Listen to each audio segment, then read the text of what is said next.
Welcome to the Spiritual Underground Podcast. This is Dan, as always, coming to you from the wood shop at DTM Enterprises, my little wood shop in the backyard. We'll get these commercials out of the way once more. DTMWW.net, DTMWW.net. That's my website for the wood shop and my little handyman gig I got going on here in the Louisville metropolitan area. You need anything like that, catch me through there. Music wrapped around this podcast is by Darren Frank. He can continue to use your prayers. His recovery is on the way, and he is doing well after a couple of surgeries last week. Thank you all for the prayers there. I'm sure that had something to do with his bouncing back. And 12-Step Spiritual Recovery. That is a book by James Christopher Cone. It is found on Amazon. It is a full volume, or you can get volume 1 and 2 broken in half. It's a little more manageable in that way. And there's also a Kindle version. It is the 12 steps for everybody. Do not have to have the isms. And if you want to take your recovery to the next level, you might want to check it out, because the methodology in there is what you hear on this podcast from most of the guests. Not all, most. So there's that stuff out of the way. You also hear some commercials by Anchor, the host of the podcast, that are being put into various spots once in a while here in the podcast. So Anchor FM is who hosts the Spiritual Underground Podcast. So I have a guest today, man, that, well, my hair just stood up on my arms when I even thought about it. It is a super cool story, and I'm like hesitating how to even begin to start. But one of the first things that's cool about this is that today is actually his 365 days of sobriety. His 1 year date is today, and he sits here at the podcast table to tell his story to you guys of coming to this recovering from that seemingly hopeless state of mind and body. I like to put the seemingly in there, because if it is truly a hopeless state of mind and body, if it's truly hopeless, there's no hope to getting out of it. Bill says it twice in that book. Once he says seemingly hopeless. I choose to use that one because it only seemed like it was hopeless. So Vlad is sitting here with me today. Vlad come into my life one Tuesday night at the Spiritual Underground meeting. He'll tell you a little of this, but I always like to lead up in it. Plus, it helps me lubricate my voice box a little bit before we get going here. Plus, I like to talk, so I want to make sure I get some airtime, not to all the guests. And so Brian brought Vlad in. I guess I can say it. Vlad used to date Brian's daughter back in high school. Yeah. So they knew each other from then. And I guess he had saw you earlier in the day at a different meeting, right? You walked. Yeah, my very first meeting I came into was 5 o'clock in Jeffersonville. So yeah, so his eyes probably sparked up when he saw you, right? Well, he didn't recognize me when he saw me, but I was in tears, a mess.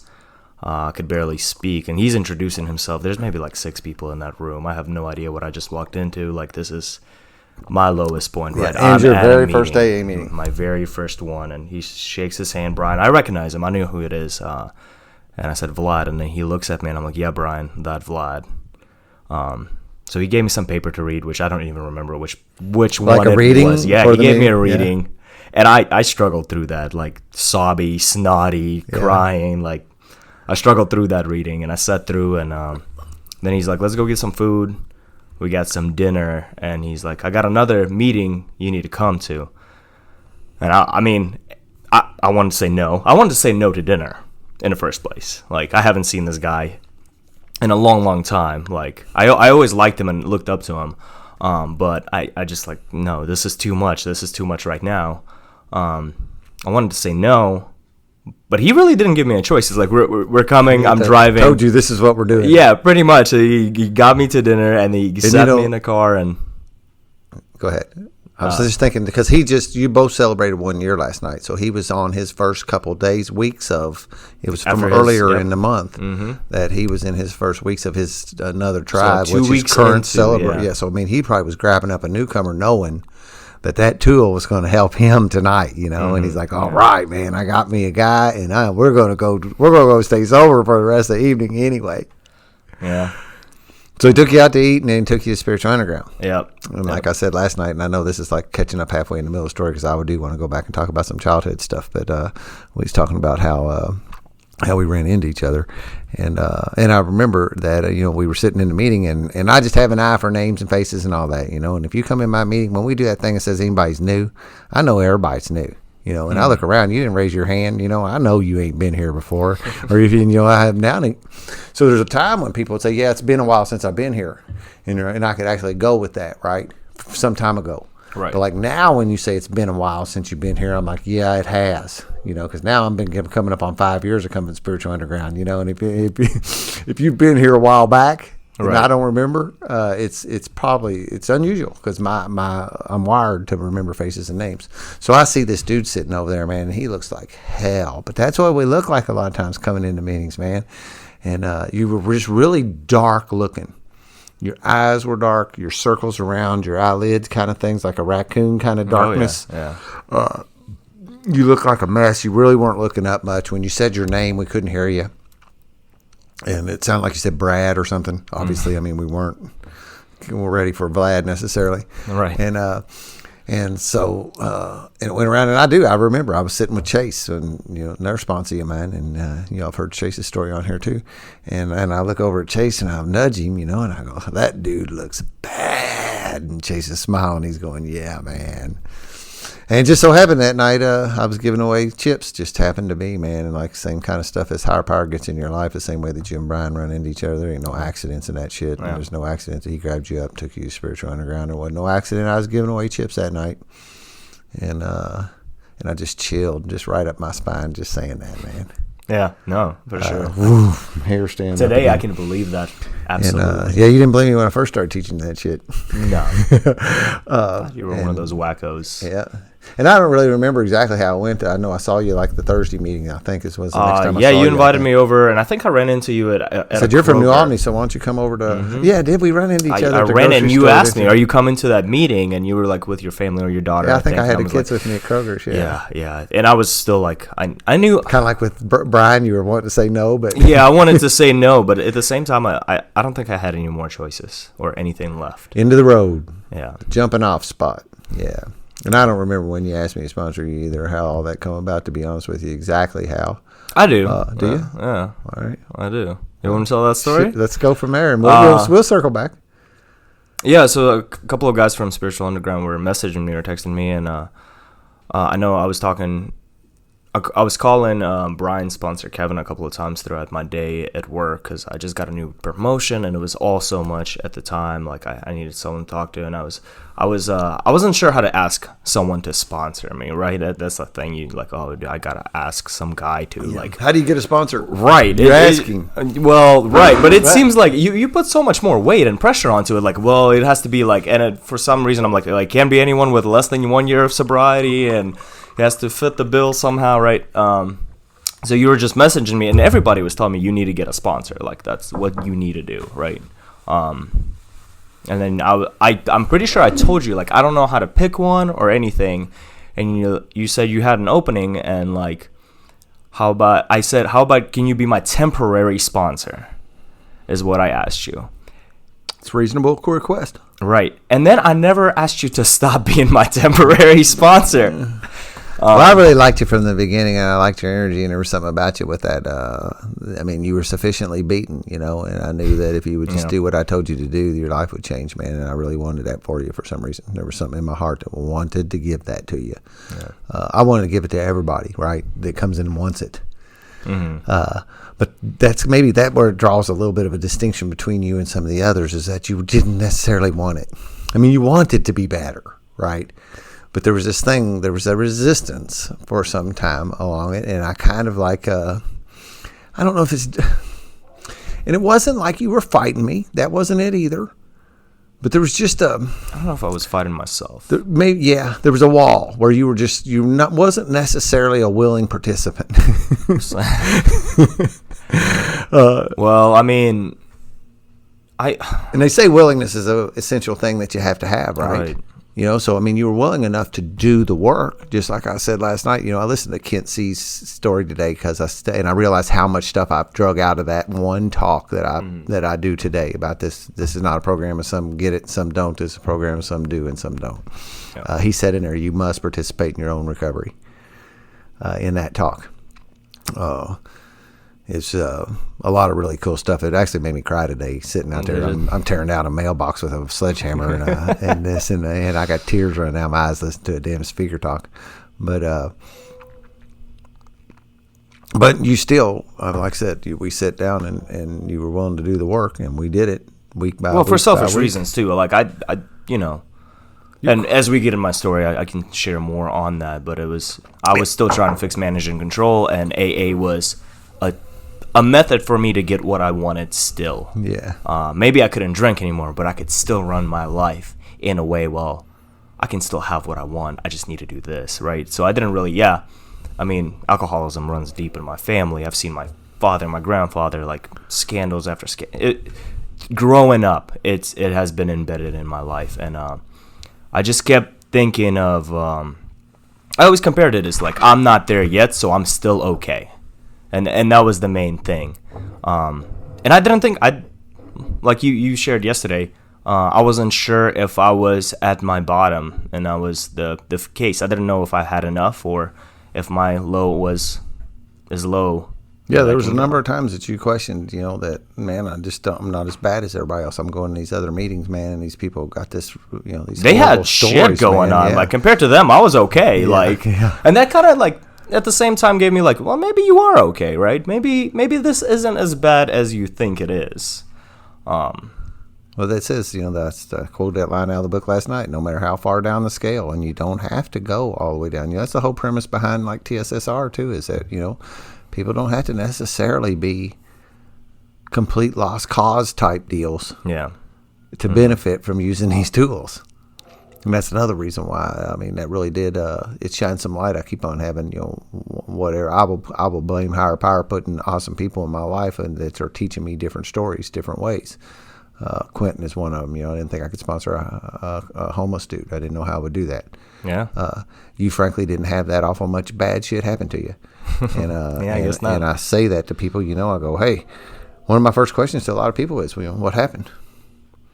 And they'll say, well, they'll break something out. And I go, cool. That's good. You got arrested? Cool. You got DUI? Oh, third one. Cool. We can work with that, but yours was not quite that heavy. And it still proved that this could be done, and I knew that intellectually, right?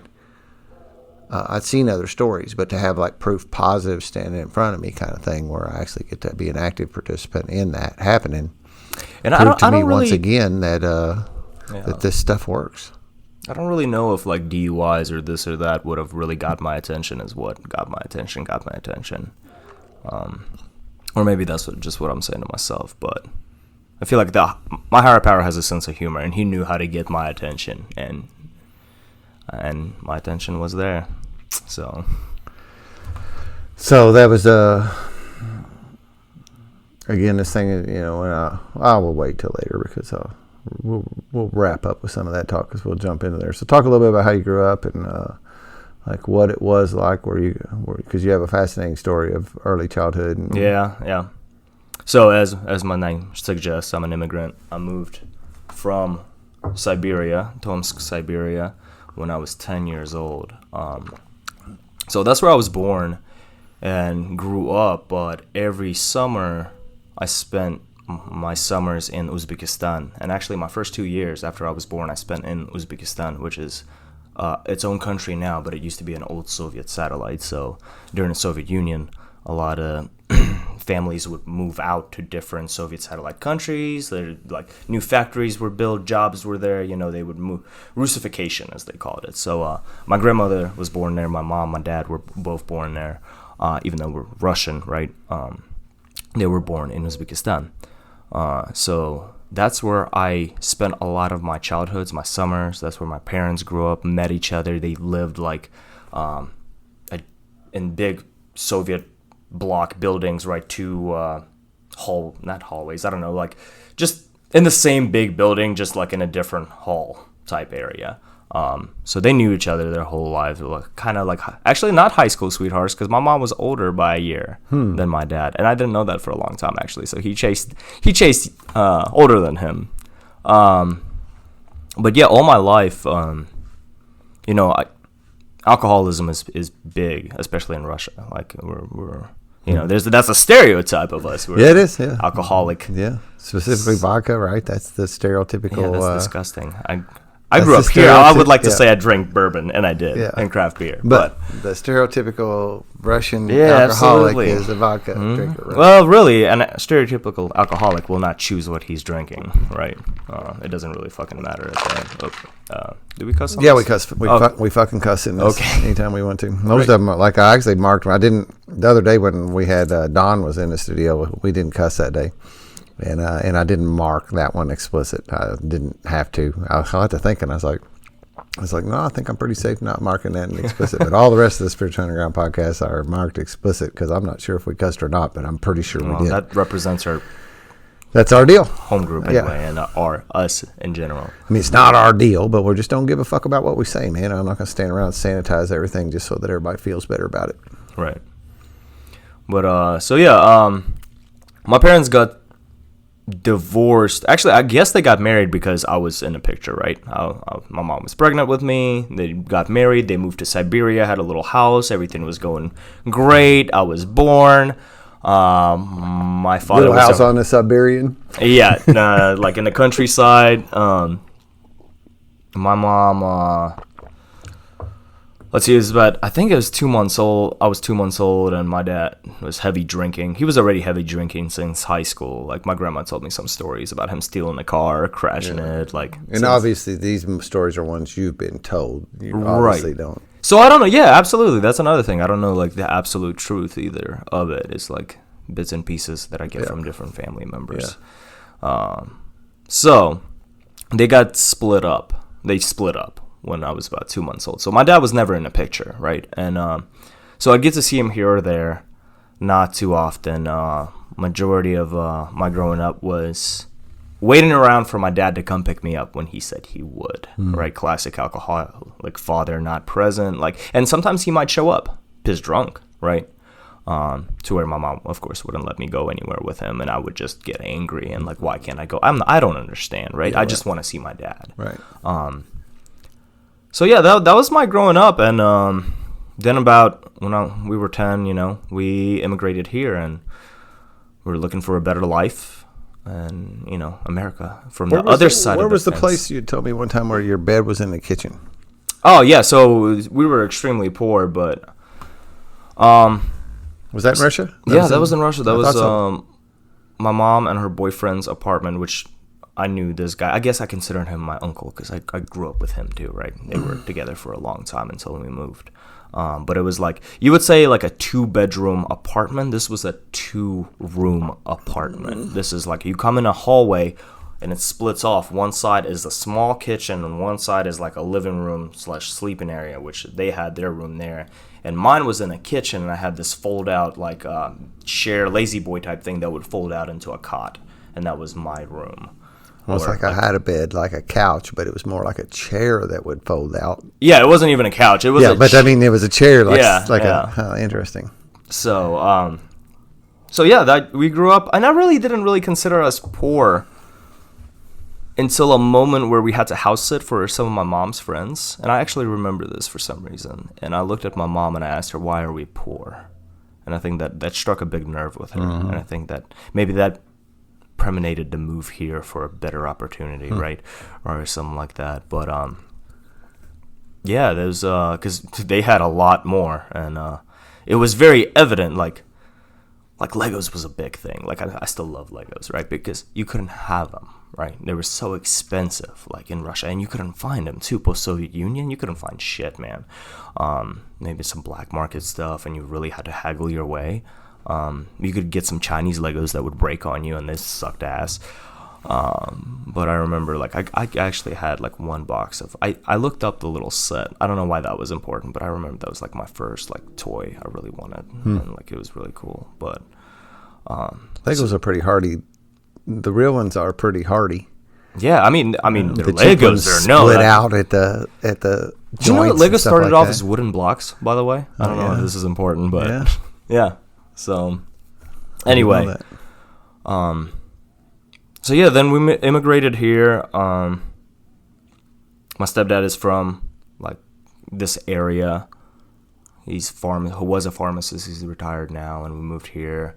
So So you left. Your mom packed you up from Siberia and made her way here. Do you remember that trip? yeah, I do. I remember going to Moscow and waiting for our paperwork because we weren't sure if we were gonna get a visa to come here, and it was like a week wait. And my dad had to come and stay with us, and he had to sign off on papers saying my child can leave the country, and he did. Now, was it premise that you were leaving forever? Or was it like that you were leaving for a little bit? It was a premise that I was leaving. That y'all were bugging. Getting a better. So I don't know if there was a deal struck there or what happened, but I know my dad did sign the papers to go, and he was there, and Okay. and I think it was the first time I So actually did y'all seen. fly here? Yeah. It wasn't a boat. I think it was the first time I seen my From Moscow. Yeah, from Moscow. And it's the first time I was in Moscow too, so that was cool. We kind of toured the city, but I was 10. I really don't care, right? Yeah, Red right. Square or anything like that. I'm like, okay, that's cool. I see it on TV all the time. But you Like, knew you were moving to America. right. So like that was like the land of opportunity. Yeah, and you knew what that was. Yeah, it's like, our kids around here want to go to Disney World. You wanted to come to America. I mean, and I think it was America for me is not anything that what I thought it was Right, when yeah, you live yeah, abroad, right? yeah. It's totally different when you come here and you're like, oh, this is not what. Hold on, this ain't so much different. This isn't the Hollywood America that's portrayed for the rest of the world, right? This is what we think when we see America, or we used to, right? Anyway, so we moved here and to New Albany, Indiana. Yeah, so that from Moscow you Yeah. land. I suppose you ended up flying into Louisville, Yeah. So and flew you into landed and Louisville. you ended up with a residence in freaking New Albany, Indiana. Nobney. Little suburbia. So I'm going from my bedroom being in a kitchen to like a 4-room house with 2 garages, 3 levels. Like, holy shit, did we make it? Yeah, or at Yeah, least that's. but how did she? So who did? When you moved here, how did that look? I mean, so who had this 4-bedroom house? Yeah, my stepdad. So I mean, So and he I used was to be ashamed here- of this for a long time, and I was. It was an arranged marriage. My stepdad wanted a family, and we needed to get out, right? Or needed to. So she did that from there to here. Yeah. So she had this ironed out that she was moving here with. Well, this no, dude. he actually came and visited us in Russia while we were there. He came there, and I remember he bought me actually a box of Legos too. I don't know why Legos keep getting brought up, but Interesting. yeah. So we moved here, and he's a wonderful guy. I couldn't love him more. Like, he's been a. They're still together. They're still together. Yeah. That's 18 years ago. Yep. 18 years ago for sure.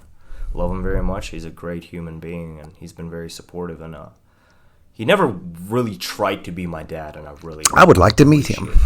You should meet him sometime. He's but here's the thing with him. He's so intellectually smart. He's super smart, but socially awkward.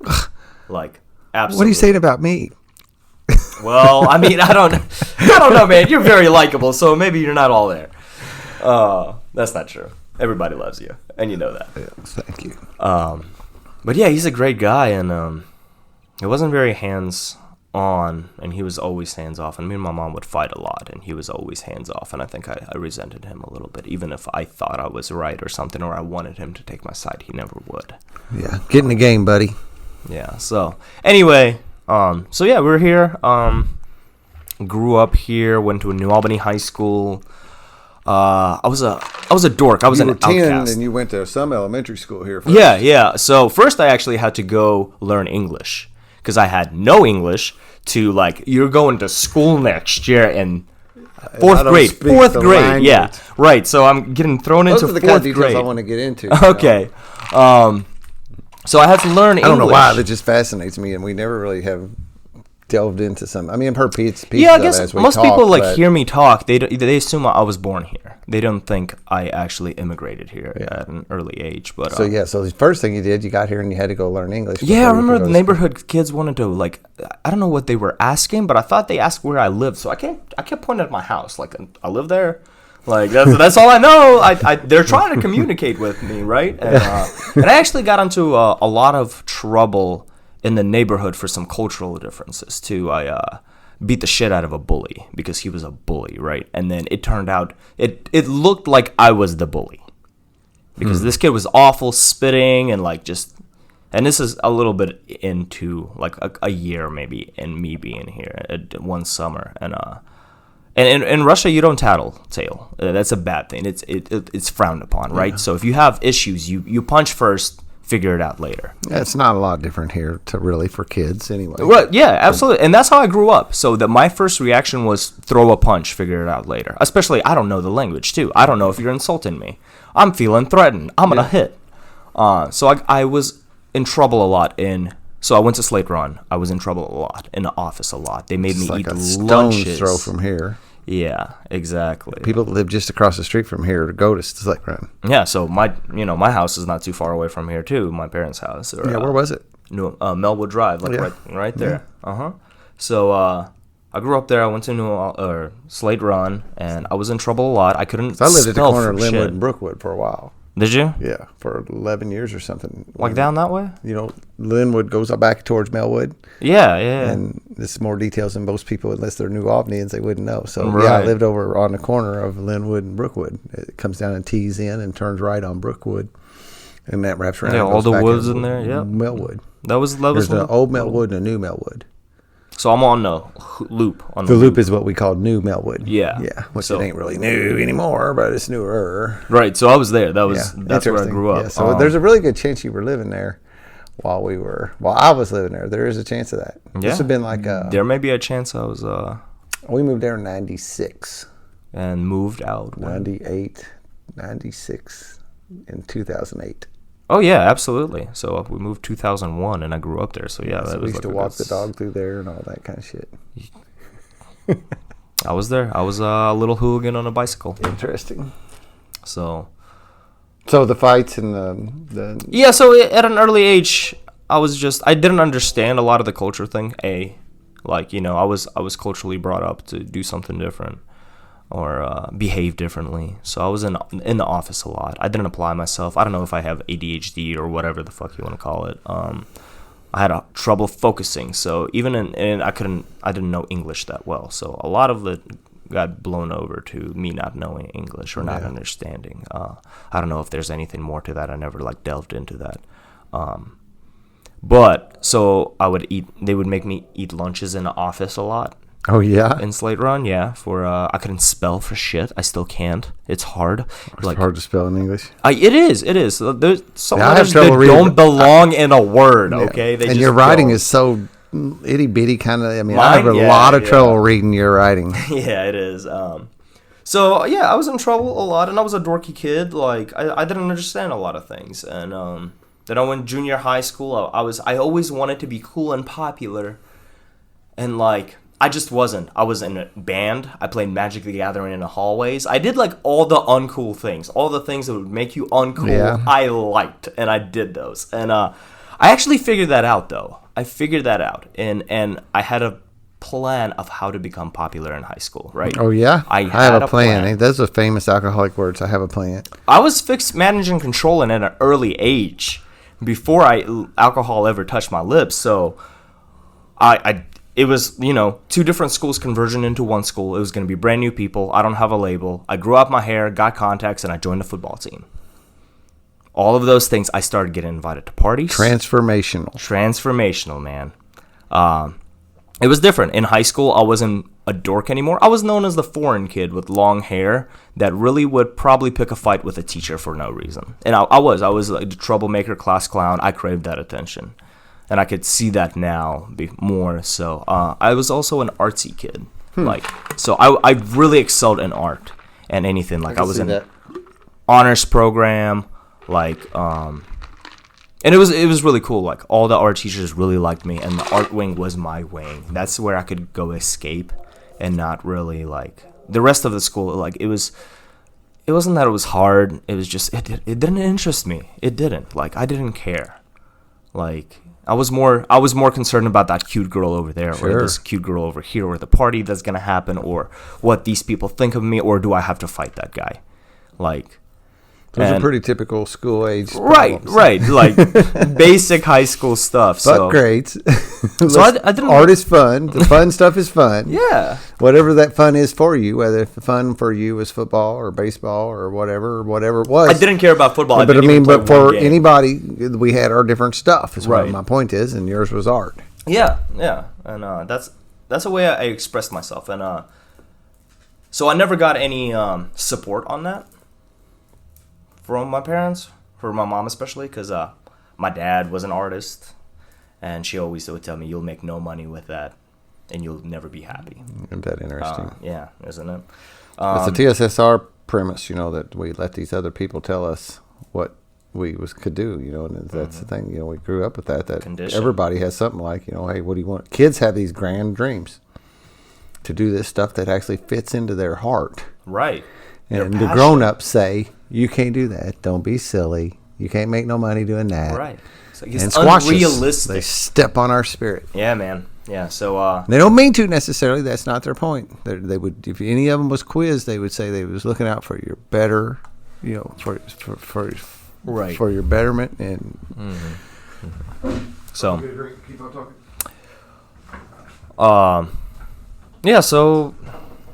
After that, it was time to come to college, and no one was really helping me about college. I wasn't a great student. I was like a solid C. I make sure I wouldn't get a D. I did the bare minimum to pass, and people were off my back. Because your mom taught it, or your mom worked at this local school, right? So you got She started to work at U of L my last year of high school, right? Yeah. So the whole plan, they get tuition remission, was for me to go to U of L. I didn't want to go to U of L. There was nothing there for me. But I also, no one was helping me or showing me how to get into college, what to do. Like, I was totally left in my own spectrum. Like, just figure it out. I don't know what you're going to do. And, and like, my SATs were awful. I took them super late. I didn't do great on them. They actually denied me when I applied to U of L. They told me I couldn't go. Really? They told me I could go to JCC and do the Ultra program, and if I have a high enough GPA, I can transfer in. So the alcoholic that I am, I said, fuck you. And I went to IUS because it was cheap, but it was right there. They let me in, although I had to write a page paper about why I was suspended from school for saying weenus on the bus. Yeah, weenus. I had to write that for a college application. That was fun. So I went to IUS my first year, and I did great. Like, no one cared how I did. So for once, I got to decide how I did, and I did good. I had a 3.5 or something. Like, I had a good GPA. Like, college was fun. Stuff was fun for some reason. Like, I enjoyed it. I was working at a GameStop or something. I liked video games, so I was into that. I was GameStop, going to college, had a girlfriend at the time, right. So it was good, and then I got into U of L, and I think that's where it... Well, but you started drinking and using in high school, right? Yeah, I did. Let's rewind that. So, maybe junior, senior year, we started drinking with a couple of buddies. One of the guys that goes to, Jesse. So that was one of my, first people I got drunk with. And, I remember that first day we really tried to get drunk. It was my buddy's garage. And his mom was cool with us drinking as long as we didn't go anywhere. That classic, you can drink as long as you stay here and you're safe, right? There's some validity to that, There is, right? To a point. Because you're going to do it probably one way or the other. Right. But at least you're there and you're not... nice that you're in a spot where, that you're not out necessarily getting in big time trouble. Mm-hmm. Yeah, so that was that first night, and I remember, I kept drinking. I didn't really know how alcohol was going to affect me. And, so granted, this is the first time I had alcohol. I think I was like 7, and my uncle gave me some at a New Year's party, and I hear about it. Yeah, in Uzbekistan, and my grandmother tells the story how I would like try to walk 2 steps, fall over, try to walk 2 steps, fall over. It's funny, right? We laugh about that. Getting children drunk. Right. Funny, haha. So let's start them down that path early. Yeah, and then my first shot of vodka was when I was 11, and it was a year after I moved here. I went back to see my dad, and my grandma came up, and my great-grandfather just passed. So I was poured a shot of vodka to drink, right? And I gulped it down, and it was disgusting, and I hated it. Well, it was like a funeral kind of ceremony thing or something? Yeah, you sit around a table, and you remember the good times, like, and you drink. And I remember my dad wasn't drinking at that point. It was one of his off and on phases of like, I don't drink anymore. I drink. I don't drink anymore. Like, sounds familiar. Yeah, exactly. So he wasn't drinking. My grandpa was there. Maybe my grandpa poured me the shot. I don't remember, but I know I had that. So there was that, and so then high school, and there was parties, and I had an older friend who was 21 now who would get me alcohol. So I took advantage of that a lot, and I could get alcohol, and I was, and it loosened me up. Now I'm popular in high school, right? And I always had a little bit of like, I'm unsure. I always say liquid courage, all that. I mean, I could finally, I set it to dances. The theoretical, I set it to dances in the corner and couldn't do anything, man. Mm-hmm. You put some of that in me, man, and I'm on the floor. Yeah, I'm asking girls to dance, and I'm wanting to know what we're going to do afterwards. Yeah. And here it is. I used to have this gimmick where I would come up to chicks I didn't know at a party in high school, and I'd be like, if my name amazes you, will you flash me? And then I would spill out my whole name, Vladislav Olegovich Kifaruk, right? And they weren't ready for it. And it worked most of the time, too. Like, so in high school, here I am thinking I'm hot shit. Nice. I'm kind of tipsy, right? Well, I had to start using that again. Oh, yeah, maybe. Just with orange juice or something. So in high school, I started drinking, and it was fun. It like got me opened up, and I started making all these friends. And so that first real drunk, I got plastered. And I mean, I was drinking vodka. It was in the garage, or just? And it was in the garage. It was beer. I remember at one point there was a joint in a car in this garage where we were listening to like reggae music. So that first night, I kept waving my hand in front of my face to check how drunk I was, because I didn't know how alcohol would affect me. And I kept thinking, I'm Russian. It's in my blood. I'm not going to get that drunk. Like that pride was instilled in me pretty early. Interesting. So I kept checking. Eventually, like, I drank a lot. They all went out. I was in this armchair, and they left me there, and I passed out. I puked on myself. I got cold. I got into the back of this dude's car and slept there for a while. I got cold, and then I went inside of my buddy's house and slept on his couch. And I remember them coming up in the morning and be like, what are you doing? I'm like, what are you talking about? He's like, why are you on the couch? You have puke all over yourself. I'm like, no, I don't. And they're like, what's that? And I'm like, oh, I do have puke all over myself. Who put that there? So I puked all over myself. In your sleep? Yeah, I guess while I was sitting up. I mean, you didn't know, but you weren't conscious of the fact that you... Oh, hell no. Yeah, I had no idea I was puking. People die like that, right? Oh, wow. Look at that. Avoiding death from the first time. So, yeah. So that began the madness. So then I keep backtracking back and forth. I went to IUS that first year, and that was fun. I lived in my parents' basement. I got into U of L. I was going to live on campus. So I was pretty privileged, and my stepdad, my family, pretty much bought me an apartment. Because he did pretty well as a pharmacist. Yeah, we were decently off, right? I wasn't, like, they got me a car when I wanted a car. You know, I had a lot of, like, very privileged not even compared to where I'm come from, but just in general, I was privileged. Yeah. So, fortunate. They got me this apartment at the Bellamy, and I had 3 other roommates, and we just partied all the time. And the thing is, we were known at that whole apartment complex as the party. I had a big old speaker, my bass amp we would blare music. Boom, boom. Yeah, man. I remember there was cops on New Year's that had me in handcuffs, and I'm yelling at them like, you didn't read me my Miranda rights, motherfucker. Why are you in my apartment? Granted, they did push through into the apartment, which they weren't allowed to do. Hands down. Like, the lawyers got involved when I told them what happened. But it was like 1 a.m. at New Year's, and they're roughing up our party. And, I mean, we had hella underage people, hella drugs in there. Like it could have been bad, and I'm smart enough here. Like you didn't read me my Miranda rights, yelling at this dude. So like the times when I didn't get a phone call and I didn't get some other stuff, and none of that really matters. It matters on TV. Right. So that was like kind of my early, like maybe getting in trouble. But I still thought it was just like, this is what you do in college. Thursday, Friday, Saturday. Thursday, Friday, Saturday, Sunday. Yeah. I speak of that, the week collapsed on me eventually. Monday. I was a weekend warrior for so long. And then I started adding days into that until before long I was drinking every day. Yeah, well, for the longest time I was like, well, it's not every day. Yeah, I'd take one off a week. Pat myself on the back. I would almost do every other. Like I would get so drunk I'd feel horrible. Or I wouldn't get drunk every day. No? I'd drink, but some days I would moderate. And mostly it was for appearances. Yeah. So. And I could also do that. Pat myself on the back. I'm not getting drunk every day. Right. I'm still controlling this. I'm in control. Yeah. So. I just smoked 5 joints that day and just 2 beers. Yeah. I did smoke a lot of weed. I didn't really see that as an issue. Yeah, me neither. It became an issue when it stopped me from being able to drink. When I started passing out way too early, then I recognized that was an issue.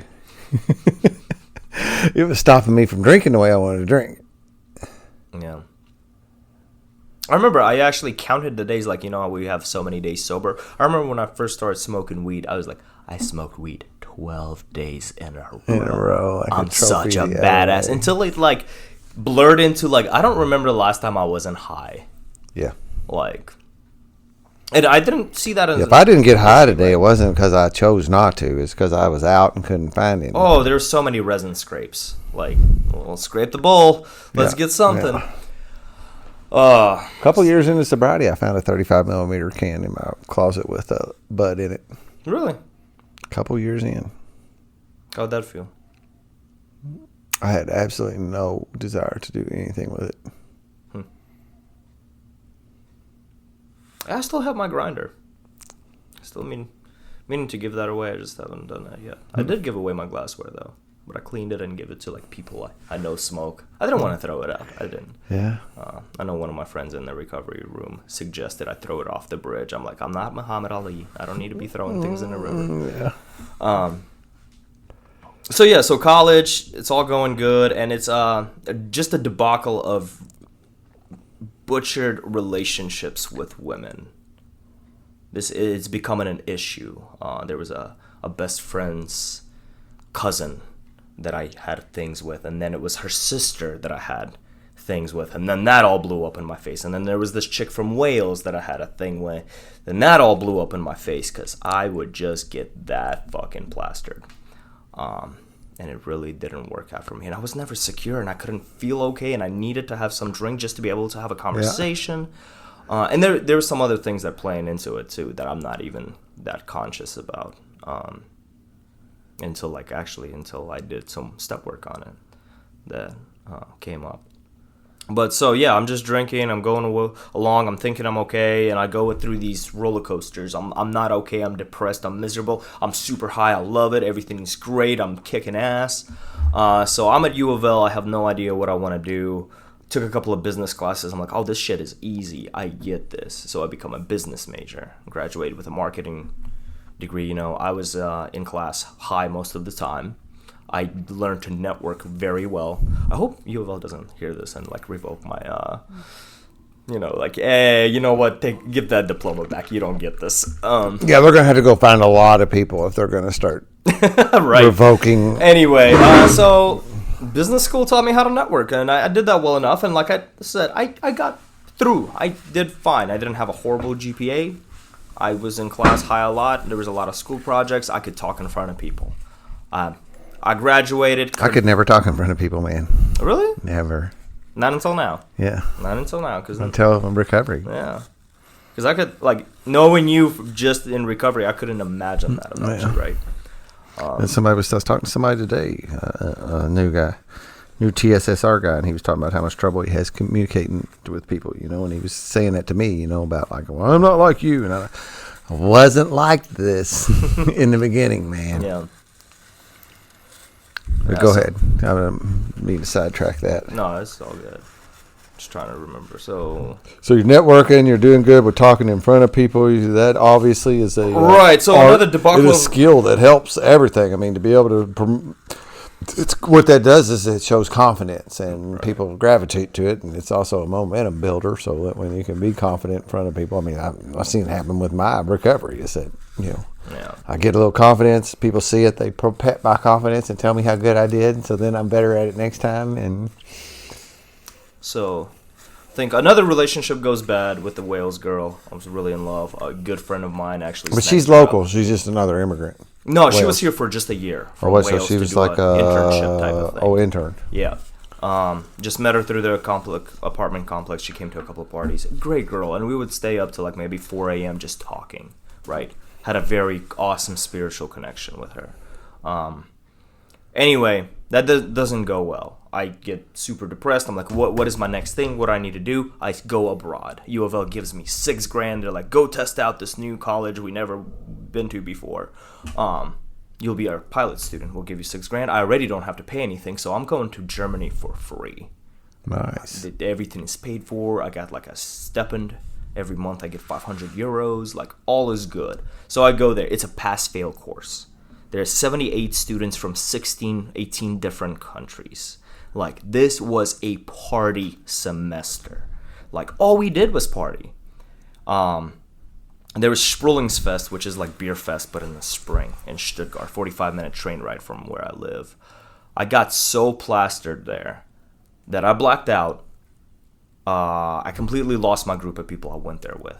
Found other people I knew from the university. They got me back home, which I tried to argue and wouldn't get off our train stop at our town because I'm like, this isn't Heilbronn. I live in Heilbronn. This isn't it. They're like, dumbass, look at the other side of the train. You're looking in the wrong direction.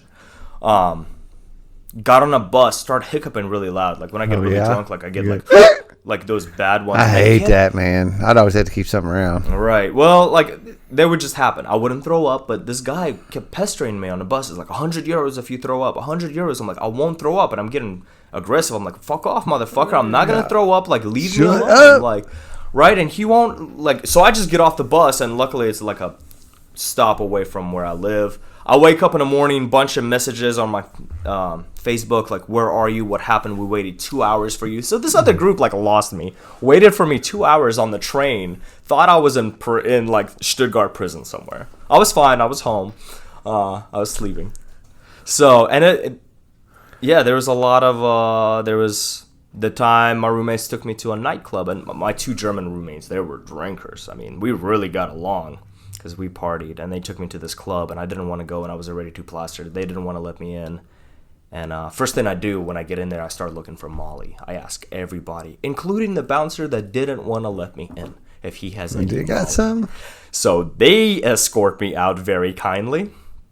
So, and this, around Germany is when it started to get pretty, like, out of control. The madness has really set in. In college, it was all right, but studying abroad, the madness has really set in. Progressive. Yeah. So I'm getting more violent, more hostile. Just doing shit I wouldn't usually do. And then people tell me about it. I'm like, that's not me. I don't do that. No. I wouldn't believe them. So were you like doing this stuff in a blackout? Were you like in blackout time? Most of the time, yeah. Yeah, I don't remember any of this that they told me. I'm like, and I blacked out a lot. Actually, yeah, and it started at the Bellamy too. I started blacking out maybe 2-3 times a week since college. Yeah, while drinking. Still thinking I got this. I don't have a problem. Everything is good. I was just saying I didn't really black out. I would just have these evenings where I didn't remember shit. Oh yeah, is that what you call it? Okay. So fast forward, I'm graduating, I'm getting my degree, I'm like, okay, I got my degree, I'm going to go work for some company, make $48K, starting out, that's what they promised me, that's what I went to school for, bullshit. I thought going abroad differentiated me, I had no experience. Special. All entry-level positions, like you need at least 3-4 years of experience. I'm like, when was I supposed to get this? Right? So I don't have experience. I live in my parents' basement. I'm miserable. I'm working. You moved back from Germany and now back in mom and dad's basement. Yep. Yeah, back in the basement, working at a restaurant. And I was a host at first, but I like to work hard, right? So I got promoted pretty quickly. Now I took over like the whole Salad Expo line. I'm making sure the back of house operation is running smoothly, which is pretty great because I get tip out from the servers plus my $12 an hour, which was to me like I don't have any bills. I don't pay anything. I live in a basement, right? Yeah. I was having money. So what that meant is right after work, I go out to Brownies, which is like the service industry spot, and get like maybe 12 beers, some Coke. We'll share with like the guys that we worked with, right? So I'm starting the cocaine thing. And it was fun, but cocaine scared the fuck out of me because I've really liked cocaine. Like, and that really scared me to the point I never bought my own bag. I only split. And it was like, when you see the sun come up, my heart sank. Yeah, man. The party is over. The night is over. It has to come down, and the come down was awful. Yeah, and you really wasn't ready to, but tomorrow is just tomorrow, and there's really no way to like keep going. No. If nobody else around me was keeping going, but No, I was the last one up my still. coke time was in like when I was a senior in high school. Yeah? I was still in high school when I did a lot of cocaine. But yeah, I remember those times of waking up or not waking up. It's not wake up. It's when the sun coming up. Acid would be the same thing. If it's tripping all night and and it's tomorrow. Yeah. And like, well, fuck, what happened? I'm yesterday? not ready for tomorrow. Yeah, I still want to be in that. Right. Stop. Yeah. So I got out of service industry, 27, off my parents' insurance. So I'm uninsured. I have no insurance. That scares the shit out of me. I'm kind of hypochondriac at that moment. Like, I'm always thinking something is wrong or something is about to be wrong with me. That very paranoid state of existence, which I really functioned in for a long time. Since I was a kid, honestly. So I go to Amazon. Amazon's hiring. I know you get insurance day one. Not the first time I worked at a warehouse. I can work long days, no big deal, right? So I go to Amazon. I do a Kaizen. I went to business school, so I can present. I speak in front of all these ops management. They're like, "Who the fuck are you? What are you doing here as a level 1 associate?" Like, so I network well. I know what my next steps are. I get promoted, still drinking heavily. I know a couple of times I had to present to my ops managers. I was high as fuck. I would just walk into work high. Or like I'd be super still drunk from the night before because I would just stay up till 5 a.m. playing video games, drinking, smoking. That was my thing. And then I would go to work at 7:30, sweat it all out just to go buy another 12-pack. As soon as I get out. Yep. And that was my existence, man. And I kept being miserable, right? And I'm like, well, it's because I live in a basement. That's why I'm unhappy. So I got out of the basement, right? It's because I don't have a job. So I get this job. And I'm doing well at Amazon. They sent me to Canada to help open a facility while I'm in the madness, right? I have my own apartment. It's because I don't have a relationship. I don't have anyone to love me like I want to love myself. The search for the external stuff to fix our insides. So I get that relationship, man. And everything was good. Totally head over heels for this girl. We click. And she was cool with me drinking the way I was drinking. She wasn't asking any questions. Until a couple of times I took it too far. Like, and I wouldn't remember this. Blackout states. I'm also starting to piss myself like 3 times a week too when I black out. And that's kind of important, right? I mean, yeah, embarrassing, but I'm fucking alcoholic. This is what we do. We do stupid shit. To the point where I had a routine what happens when I piss my bed. I grab my sheets. I throw them in a wash while I'm at work. I throw a box fan on top of my mattress and run it all day to air out the mattress, right? So that's a routine. I've done this a good couple of dozen times now. Yeah, it starts to be like that Requiem from a Dream was it Requiem for a Dream where that days just run in and it's the same thing every day and the fan's on the bed. Yeah, and I'm embarrassed every morning I wake sheets up. on the bed and every day change your sheets. Yeah, I'm embarrassed. That remorse comes over like, fuck, I did it again. I remember the first time I pissed myself was in that Bellamy, and that I was so drunk. I woke up and I'm like, why the fuck are my pants wet? Like, right, I just fell asleep on a couch while my girlfriend's in my bed sleeping. Like, I just threw them off, went to bed, no big deal. My first blackouts were at the Bellamy. I was drinking heavy rum at a pool on a hot day. I blacked out, and when I came to, we were having sex on my bed, and for some reason I felt violated.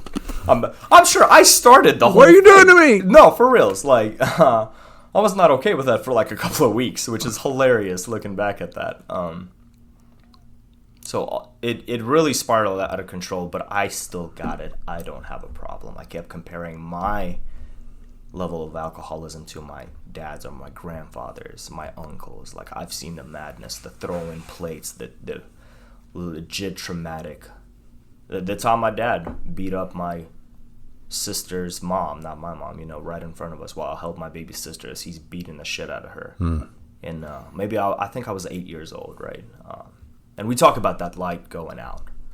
I'm pretty sure that's when my light went out, when I saw it. When the light's in our eyes, when we end up getting, the spirit gets sufficiently stepped on where it's like, fuck this world. And I didn't think about that for a long, long time until I had a psychology class and we were talking about repressed memories. Guess what, motherfucker? That came out of nowhere in that class. And I was like, I stayed back to talk to the professor after that. Anyway, tangent, sidetrack, right? So here I am. Things are going good. I'm getting a promotion. I'm coming back from a country, like first work trip. My work paid for everything. When I was getting to travel, I thought I was on top of the world for. Oh yeah, man! Like they're giving me $45 a day. When I was out, you're buying me beer every day. Yeah, my expense. I was expensed, so and it didn't matter. You could turn in a $60 meal tab, and $10 was a meal and $50 was the booze. Yeah, they just straight up gave you $500. It's like, this is your money. Do with it as you will. Like a per diem kind of thing. Per diem, exactly. So, and this girl, a couple of times she was in an abusive relationship beforehand. She tells me I black out, I become an asshole, aggressive, not physically but verbally. I just would want to pick fights. Yeah. Very insecure. From what I've heard, it was a lot of my insecurities coming out. Yeah, our little thing says restless, irritable, and discontent. Absolutely. I functioned in that. Yeah. Or dysfunction. I dysfunction in that state. September 25th. You don't hear that used too often. I dysfunctioned. Yeah, pull that microphone a little closer to you. Am I a little far? Yeah. So September 25th, 2018, she broke up with me. I really loved her. And my goal was, all right, I will go to AA. I know what the problem is. Problem is her perception of what I'm doing. So I'm going to change that perception.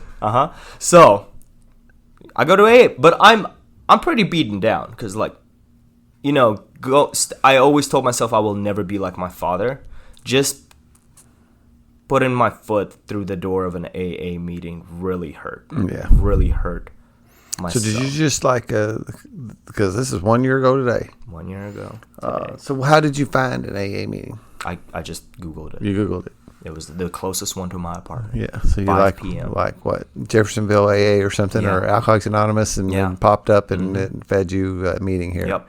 So that's interesting because that's a super tool that's just sitting there, and it is, no matter where you go in this world.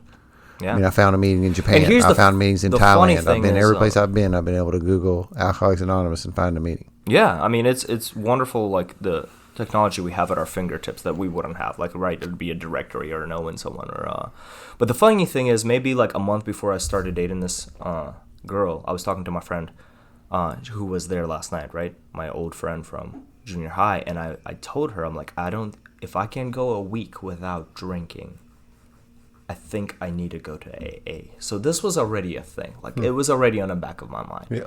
I already knew that I was gonna one day have to go to AA because this is in my blood. Like, I've accepted it, but I'm like, but not yet. Yeah. I'm not at that point yet that I need it. And I thought I could beat it. I thought I would be stronger and I would stop when it was too late. Right, that very famous, like, I'll stop before. Yeah, right before I drive over the cliff, I will skid to a stop and I'll get a handle on this. Right. So yeah, So it was all for show. Honestly, getting a sponsor, working my steps, I was going to rush through all of that. Funny thing is, her stepfather was a recovering alcoholic of 10 years. Oh, yeah? I didn't know that. Yeah, and he pretty much told her that she cannot be with me at all, no matter. I do remember that now. Yeah. So my thing is, now I not only have to convince her, I have to convince her family that I am good. Now I have to trick a 10-year recovering alcoholic that I got this shit. So I go to meetings. I get a sponsor. I work my steps. I was trying to, I worked hard at it, right? Mm-hmm. Because I had an end goal. You did what I asked you to do. My end goal was. I said there was some resistance there. I don't know what words to put around it. Yeah. Because it wasn't like an evident resistance, because you was doing the things I asked you to do, but there was some air in it. There was some energy. Like I said, I think that might, it just didn't feel like you were a willing participant.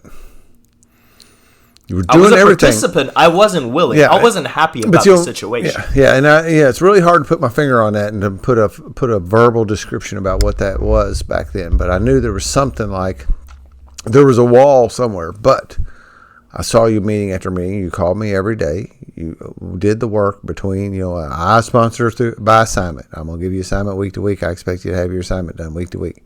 You had your assignments done. We were doing a deal. You were engaging me when we were working. That's another thing. You can walk through the motions, right? It just kind of show up and not really be engaged. You were engaging while we were working through the work, doing the work. I think on some other level, I knew that this is what I needed to. But then that whole 90 and 90, I kept hearing you need to stay 90 and 90. And I'm so glad I did that. And I know you said, you don't necessarily have to do that. Yeah. But I get it. And I say it's okay, but I think there's a little bit, you can put a little too much pressure on yourself too. And you were doing the deal too, so I wasn't too concerned about, wasn't like you were slacking. And it was peak time, working 60 hours. Yeah, you worked a lot for a while, man. Working That was 10 hours. That scared me. 10 I hours will put a that day. little story on here too, though, because I think it's important, and it was handed to me. But it was one of those things where I think I will always remember it, of the day that we was doing that second step stuff, and I was asking you, do you believe this stuff would work for you? Yeah. Do you see the rest of these guys in the group? Do you believe this? Kind of like coming to believe that a power greater can restore you to sanity. Do you believe this? And I knew you really didn't necessarily believe it. There was some thing in there that wasn't. It seemed like culty bullshit. Yeah, and. And you were truthful with me, and I honored that. When a guy's truthful, that's one thing, man. You're doing this work, man, and people are bullshitting you. My bullshit meter works pretty well today, so I don't fly around with that. We're just going to go through the motions here. I will end this quickly. Yeah. I will bring it to a head. I will corner you into a spot that we can't work together anymore, because I'm just going to give it. I'm bound and determined to give this to people who want it. Yeah. And I asked you that question, and you said you didn't know. I don't know if it's really going to work for me. I'm not convinced that it will work for me. And I'm pretty sure it's a Scott Lee thing that I said that said, okay, well, do you believe that I believe this will work for you? And you blew up like you do so often nowadays. And you were like, well, fuck yeah, you seem to believe damn sure this will work for me. And you did. You did. You were fired up about it every time. Yeah. And it was like. And I said, we will go on that. Yeah. And I remember, and we had those conversations after that I wasn't sure if I was in the right place. I kept hearing, I don't have those DUIs. I don't have, a pending divorce. My never girlfriend slept in a cardboard left box. Me. Never. Right. That was my thing. Yeah. But I don't know if maybe that was my eye-opening, but my real eye-opening is, I am here, and I've known I was on this road for a long time. Yeah. I have arrived, and it's time to do something about it. And all the things we talked about, just seeing, my ex's dad there, that's taking me to that meeting you. This is all my higher power. I don't think a DUI would have got my head out of my ass, or all these other things. I would have just blamed the social structure. I really saw this is what I'm doing, and I really saw my own dad and myself, and that scared the shit out of me. That was something I don't want to do that. I don't want to be like that. And seeing him beat up my sister's mom like that in front of us over alcohol. They were drinking. I still remember that clearly. That I didn't want to be that. Yeah. And that scared the shit out of me. Because that's failed relationship after failed relationship. Like, this is what is going to happen. And God forbid I have a kid and he grows up like I did. Yeah. No. Yeah, you get to stop the cycle. Yeah, man. Funny noises.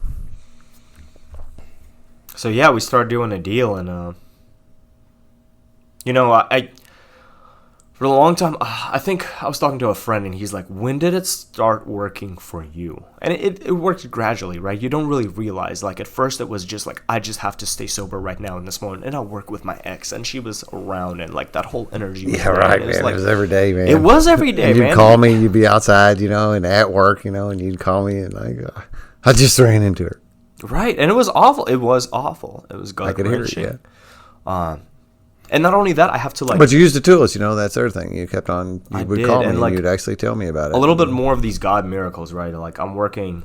I started a new position. I just broke up. I just got into sobriety, right? I'm trying to learn something new. And this person that is teaching me, and I just break down in front of that person. It's like, I got to be honest with you. I'm not... It's hard for me to pay attention. My mind is not here. I just started being sober. And this person looks at me and is like, I got 7 years. Yeah. And, like, that's a God thing right there. Absolutely, man. If it isn't, like, because that person has helped me in work while, like, training me, like, not only, like, how to do my job, this new position I got, but, like, how to be okay at that moment. And I relied on that person. And, like, I think another thing is the whole Alcoholics Anonymous, like, people hide that. I wasn't. I was like, this is who I am. And I was very honest with everybody, with my management. I didn't hide it, or I didn't try to hide it. I didn't want to stay anonymous. I think it kept me accountable when I admitted it to others. Like, this is where I'm at. I've admitted it, and this is what I do. And I got nothing but, like, support from my management. They all know my story, and they've helped me. They're like, do you need a moment, or this or that? And they're just generally supportive, right? And, like, there was never, like, I don't know, that stigma about it. It was just love, understanding, and support. Like, this sucks. Yeah. I'm sorry you're going through this. We're here to help. Yeah. I think anonymity can be a problem at times. You know, if we're too anonymous, man, we're hiding. You know, and it gets to be, you know, we will. So that's an interesting point. You know, you stand around and we say, you know, beat this anonymity drum, and Brad Pitt just come out on the news and whatever, and some people are knocking him around for mentioning that he got sober through Alcoholics Anonymous, and some other things. And, you know, I've had a guest on the podcast once here that was concerned about making sure that we made sure they stayed anonymous here. Mm-hmm. And I do, you know, here at this podcast, I'll keep your anonymity to the level that you want to be. Matter of fact, I got one guy I want to hear from, and he doesn't want to come on.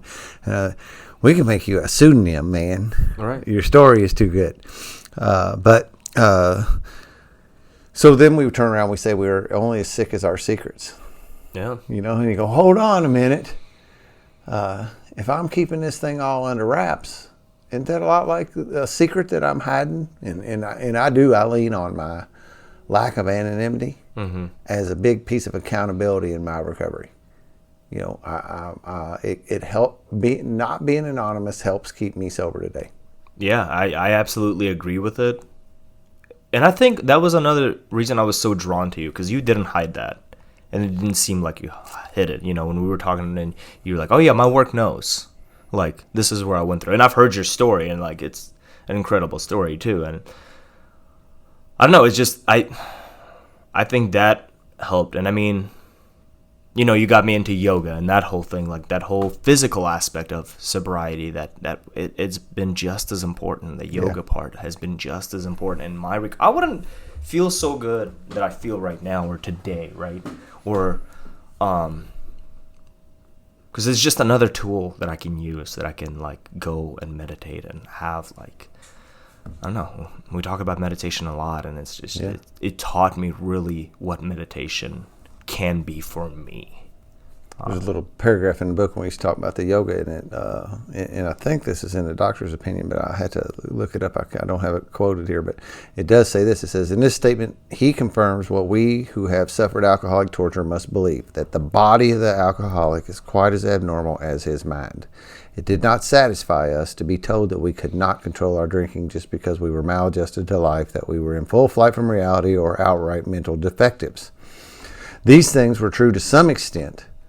In fact, to a considerable extent with some of us. But we are sure that our bodies were sickened as well. In our belief, any picture of the alcoholic which leaves out the physical factor is incomplete. Now, I know at some level that doesn't necessarily, you read into this and we say more will be disclosed and other things in this wet ink in here. But to me, that said that, because I think as you practice this yoga, you kind of wring the alcoholism out of yourself. Yeah. Out of your body. Yeah. And I've watched you and Charlie, who will celebrate 1 year next month. Hell yeah, because God keeps on bringing me sponsors in pairs, or sponsees in pairs. Mm-hmm. It seems like well, except for right now. Right now, I've got them in sextuplets or something. But I've had pairs as to my recovery that come through together, and you and Charlie. So you started practicing as a result of me. Mm-hmm. You started practicing yoga as a result of me. For me, I say recovery brought me to yoga, and it did. For Charlie, yoga brought Charlie to recovery. Yeah. And we met in a yoga studio. Mm-hmm. Yeah, I remember. And but both of you all were practicing with me and doing that, and I watched both of you get well. I'll just say it. You all got well faster because you were bringing a physical element into your recovery. Yeah, absolutely. And I think it's very important. And it has been very important to me. And it's something back in the day when I was drinking, I think my mom was into yoga, and she'd be like, "You should go to yoga." I'm like, "Nah, yoga's fucking gay. I'm not doing that shit." For sissies. You'd never catch me who's dead. Who's going to go in there with all them women, too? Now I'm sitting around going... I was kind of stupid, man, because going to yoga now, I'm like, keeping that a secret. When I first started coming around, and I was like, hey, man, I'm the only dude in here, and I'm telling my friends they should come to yoga. I'm going, nah, maybe they shouldn't. Right, it's like 10 women and 2 dudes. No, I will say, because I do want to be clear that I do really, as I started learning to practice yoga, part of my discipline in the yoga studio is to not be that dude. Right. Yeah, absolutely. That's actually a piece of my practice, is to keep my freaking self on my mat, not what all these ladies are doing around me. Yeah. But it's a lot. Not only keeping yourself on the mat, your thoughts, your mind on the mat, right? That's what I mean. I'm not mean. I keep my body on the mat just fine. Right. It's my eyes and my mind that has the problem of wandering off my mat. Right. I never once fell off my mat. A couple times was some of my funnest times were this particular, and I don't remember, maybe it was both, but it was around Christmas Eve, New Year's kind of neighborhood. I think it was Christmas. It was Christmas this year, because in New Year's I was at Fargo with somebody that you and I and Charlie practiced together. Yeah, the three of us. Christmas morning, and Christmas Eve morning, I think, both days. Yeah. I got pictures. That was actually really great. It's fun, yeah, man. It was cool as hell, man. I got these two guys who have recovered, and they were, you were through the steps by then. I mean, both of you. And we were side by side too. I'm starting on my 4th, he's starting on his 4th, and I did my 5th. And I guess y'all probably weren't through yet, but y'all were progressing well by Christmas. Yeah, from October to Christmas, you weren't yet. No, yeah. We were on our way though. We were working our 4th step, cranking along, man. We were, and I mean. And that's what I was getting at. We got way sidetracked. That's okay. Someone asked, when do you feel... That's right. When did you think it changed? Yeah. What was the shift? I'm going to say, 4th step was painful. Yeah, and I have so much in my journal. I mean, I have every single emotion, because I hated emotions at that point. He was the first guy that come to me and said, can I put emotions in my 4th step? And I'm like, I don't really know anybody that's ever done that, but I have never told somebody they can't write something on the 4th step, right? I mean, that goes completely against all logic of a 4th step to me. It's actually the other. And I mean, I was angry. When in doubt, write it out. I resented emotions, just having them. Of course, I did jump ahead in my own mind. I was thinking, how is he going to do amends to Right. But yeah, so writing all that down, and then the 5th step, and you have the thing where guys go to the cabin and we do the 5th step there. What I've been learning, and it's just become landed on me since the mankind thing I did a couple weeks ago, is how ceremonial I have created the steps in my life and in my lineage of making everything freaking special. And it is. I mean, it is. Like, and this has come to me from higher power. This is not me. I am not this dude, but this stuff landed on me to have this, cabin in the woods to go, this secret cabin in the woods to go do a fifth step. And what's really cool is like when a dude has never been there before, I get to drive your ass back in. I take you with me, and we drive and we talk, and we get to jaw jack. I mean, it's just like a perfect lineup. It I'll is, speak about yeah. that. So we get together here or wherever, but most time I get together here. I'll go pick a guy up if they're close or whatever, and we go down and we get that jaw jacking time under our belt on the drive down, right? Because sometimes if you would meet here, you'd have that tendency, just like we did getting started tonight. We're sitting here, we're friends, right? We're just talking. Yeah, like, well, we better get to started recording and do this podcast here in a minute. Yeah, That's I think what we were here a to little do. bit late on that. And because we're just jaw jacking. Well, you get that out of the way on the ride down there, so you get that out of your system, whatever, and then we go through the Golden Gate kind of thing, and I love to do that picture at the Fargo sign. Yep. And Got that. Yep. and I've actually forgot to do that the last couple of times when I took a couple guys down there. I got to remember to get that back in the cycle.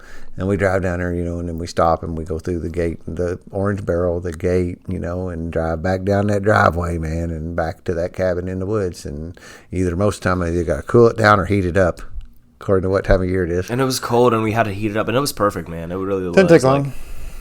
No, it doesn't. It doesn't. But and have dinner and eat. Yeah. And I was scared shitless, man. I was scared.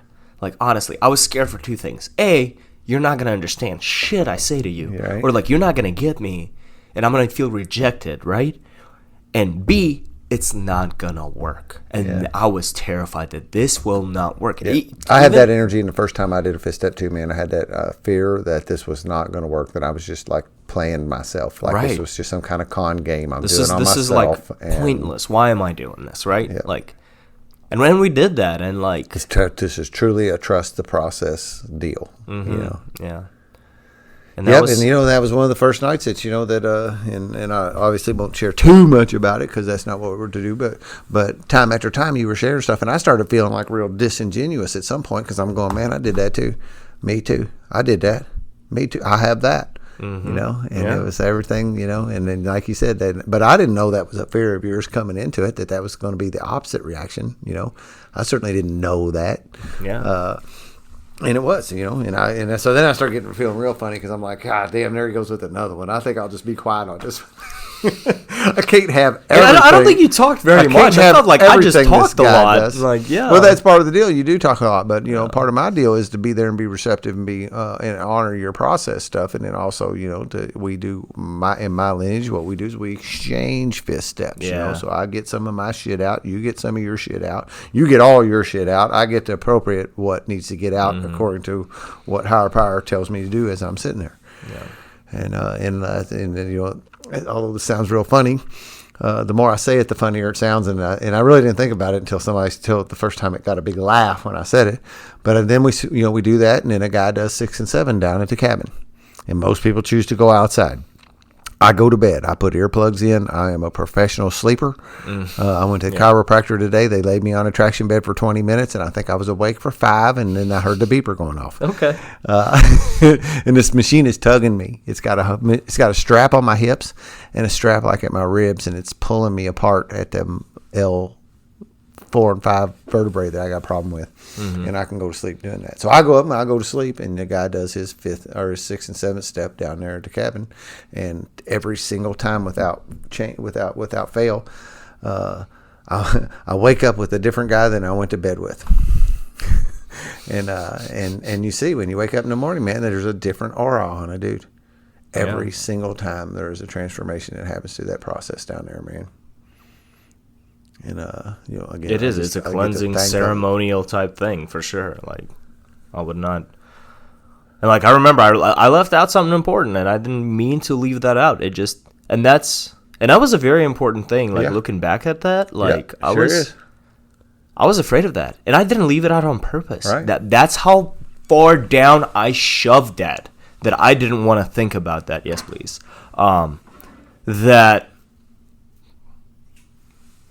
That I just have a few of those in there. Nice. I don't feel You guys can't see this, but Dan has my brand of sparkling water, the Dasani Black Cherry, and it's the shit. So you're gonna hear that pop. That's not. I know you really like the blood orange, right? But they don't make that anymore, man.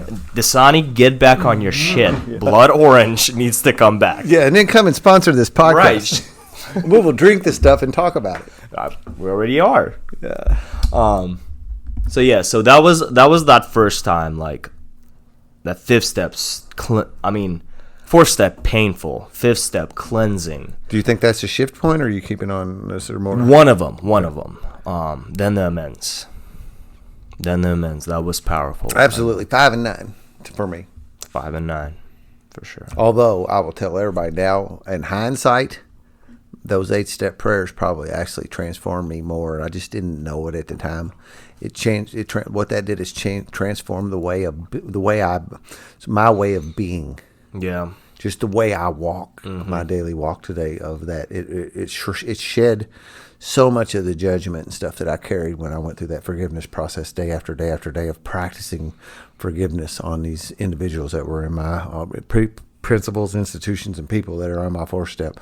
As I marched down that forgiveness path, by the end of it, when I started bumping into people, I had the grace in my heart to give them a pass, and that just changed my whole way of walking around. But that was like a slow burn thing. I didn't realize it. 5 and 9 was the ones that got that thing. Because I told this the other day in the podcast that we did with Christopher here. I stepped right in the, I lobbed him a softball, bigger than anything, of going, hey, man, I don't know what's up, dude. And I was on my normal day-to-day talking to him. I have no idea what's up, man, but I just feel great. I have just, like, for weeks now, I have just been on fire. Everything is going like I need it to go. I'm just happy. I'm not bumped into any walls. And he goes, are you about halfway done? And I thought he was like, I was like, well, fuck you. Right, yeah. What, you halfway done with my little talk here or what, This is important. Listen. Yeah. And he corrected me. He got my attention again, and he realized what he was saying. Are you halfway done with your amends? Where it says before we were halfway done, we will know, and that's what he was referring to. Is that before I was at the halfway through point of my amends, that the promises were coming true for me. Mm-hmm. And I will beat that drum a little bit. I know a lot of people sit around and they're early in their step work and they're talking about the promises coming true, and I can understand the sentiment, and I won't step on them. But those 9th step promises are in the 9th step on purpose.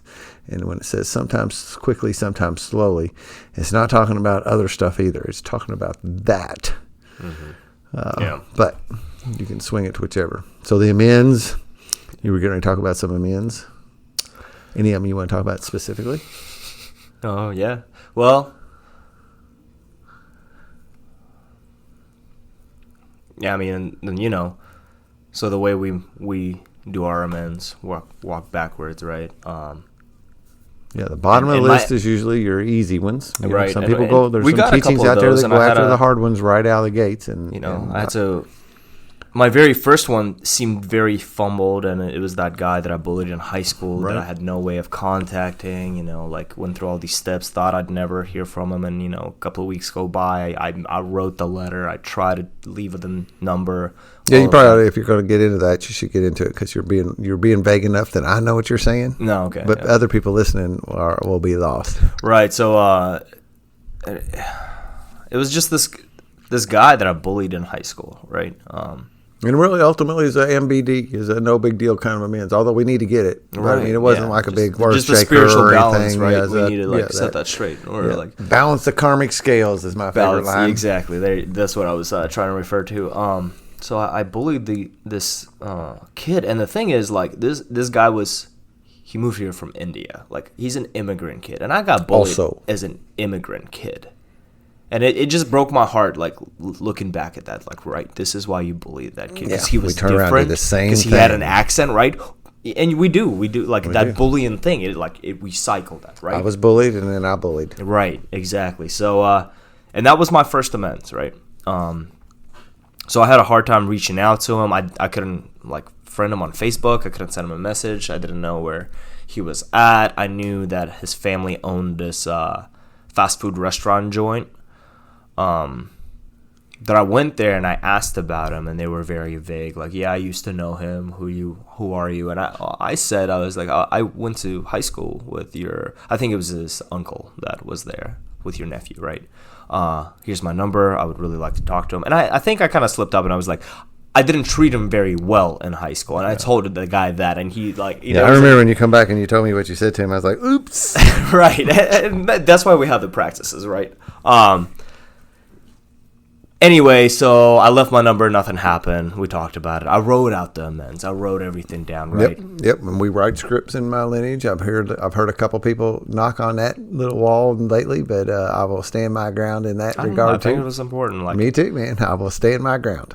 And I think now going through a couple and having the impromptu amends are just as important. You can have them, but you need to have some practice under your belt before you can do those. Right. And absolutely. So, I had that, and like I left that with his uncle. I'm like, I haven't heard anything back from him.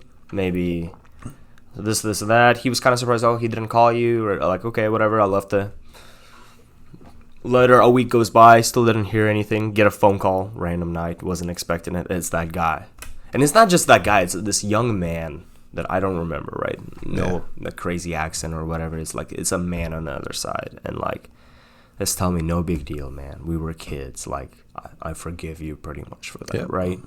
And it's like, that was like my first, and it was awesome. Like, here it went powerful. Absolutely wrong. I didn't think it was like coming back out or anything like, and it was just so because we were about ready to give up on trying to catch this guy. I was talking to me about it. It was like, right? Hey, man, and that's and that's the other thing, man. We got to be willing to do these amends. It doesn't say we have to successfully do them, right? But we gave it the college try, and then higher power made it happen. Right. And then so that was the first amends, and then like I guess the really important amends, right? Well, the whole breakup thing got me into sobriety, and I was chasing that relationship back, and so she was pretty. You were still wanting it. Yeah, absolutely. And here's my 6 months. I'm getting my 6-month coin. Who do I get a message from? My ex, telling me she's proud of me. She's been hearing about my progress. That pissed me off. Like, really pissed me off. Like, how dare you? Like, right? But then on the other side, so we start talking, and but you had some amends under your belt by this time. I did. I had two. I had two. Was it? Okay. I had 2 amends I've done. So here she comes back. We hang out a couple of times. And it was awkward. Our first meetup was awkward. We talk about it. We're not mad at each other. We're very happy it worked out the way it did. We're thankful. This or that, and so we hang out a couple of times, and after the first hour of awkwardness, it's like fireworks, man. It's like 6 months hasn't gone by. We're like all lovey-dovey, like, I don't know, it just felt good. It felt right. And I remember that our first date, we took a picture together. I took her painting, right, and I put my arm around her for the picture, and in that moment I'm like, this feels right. This feels like where I belong. And here she comes back, right? And I want to get back together, of course, but I owe her an amends, and a pretty goddamn big one.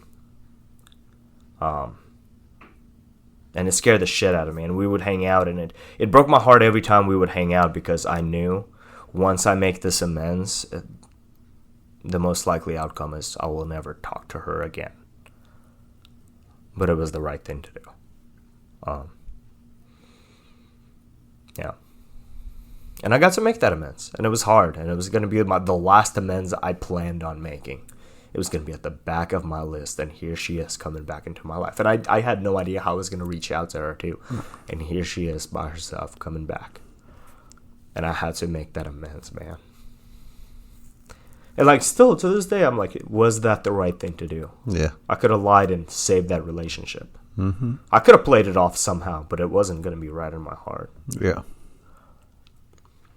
Yeah, I know, man. I remember, man. I guess that's some of the other things. We've had some real emotional exchanges, and some things have happened, and it bonds us as we do this walk together, as we help each other through these difficult times. Yeah. So I made that amends, and we really haven't talked since. Yeah.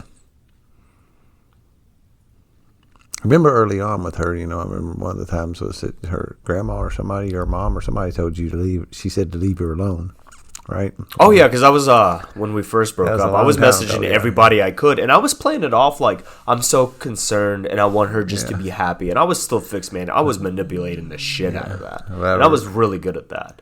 And then you actually did a pretty good job of leaving her alone after that happened for a long time, and she bops back in. It was actually at the time I thought two things. I do believe higher power has a handle on things, and it brought back for that men to happen. I felt that from the beginning. I knew that was a big, heavy one on you. Yeah. And I knew that it was going to be difficult. I've watched some other of those type of things happen as I've been hanging around here. Mm-hmm. So like when it happens again, you kind of go, well, here it is, and I've watched some really magical stuff happen through that process. Yeah. And then the other end of it was, I thought, I honestly didn't think it would be good for you to get back with her. And there was a thing in me, and I wonder about that today, because there's some funny energy about us, and as we get close to one another, and I wonder, like, as I'm coming off a relationship, most of the people that are my close friends believe I shouldn't be in that relationship, but I really wanted to be in that relationship. Mm-hmm. Well, friends are all telling me it probably wasn't, and I'm like, well, hold on, what is this? Now they cheered me on big time when I was in it. Yeah. So like when this happened for you, I was, I wonder, I had to check my motives a little bit, like, was it a little bit sour grapes, or is there a little bit like a jealousy thing that like I'm going to lose my boy? I'm going to lose my buddy because he's going to jump back into this relationship. And I know my sponsor has expressed the same thing with me when I got into the relationship, that he felt he lost me for a while. Mm-hmm. It's interesting dynamic. Interesting. Yeah, man. But I always had to do that same thing, man, and chalk it up to that's the way it's supposed to be. And you had a tough time with it for a little bit, man, but you bounced right back out of it. I know it touched you to reminisce about it today again, but I haven't seen it emotionally charge you in some time, not until we're sitting here sharing it here. I saw it emotionally charge you at one time when you were speaking at a meeting about it. I mean, those kind of things. But yeah, and I mean.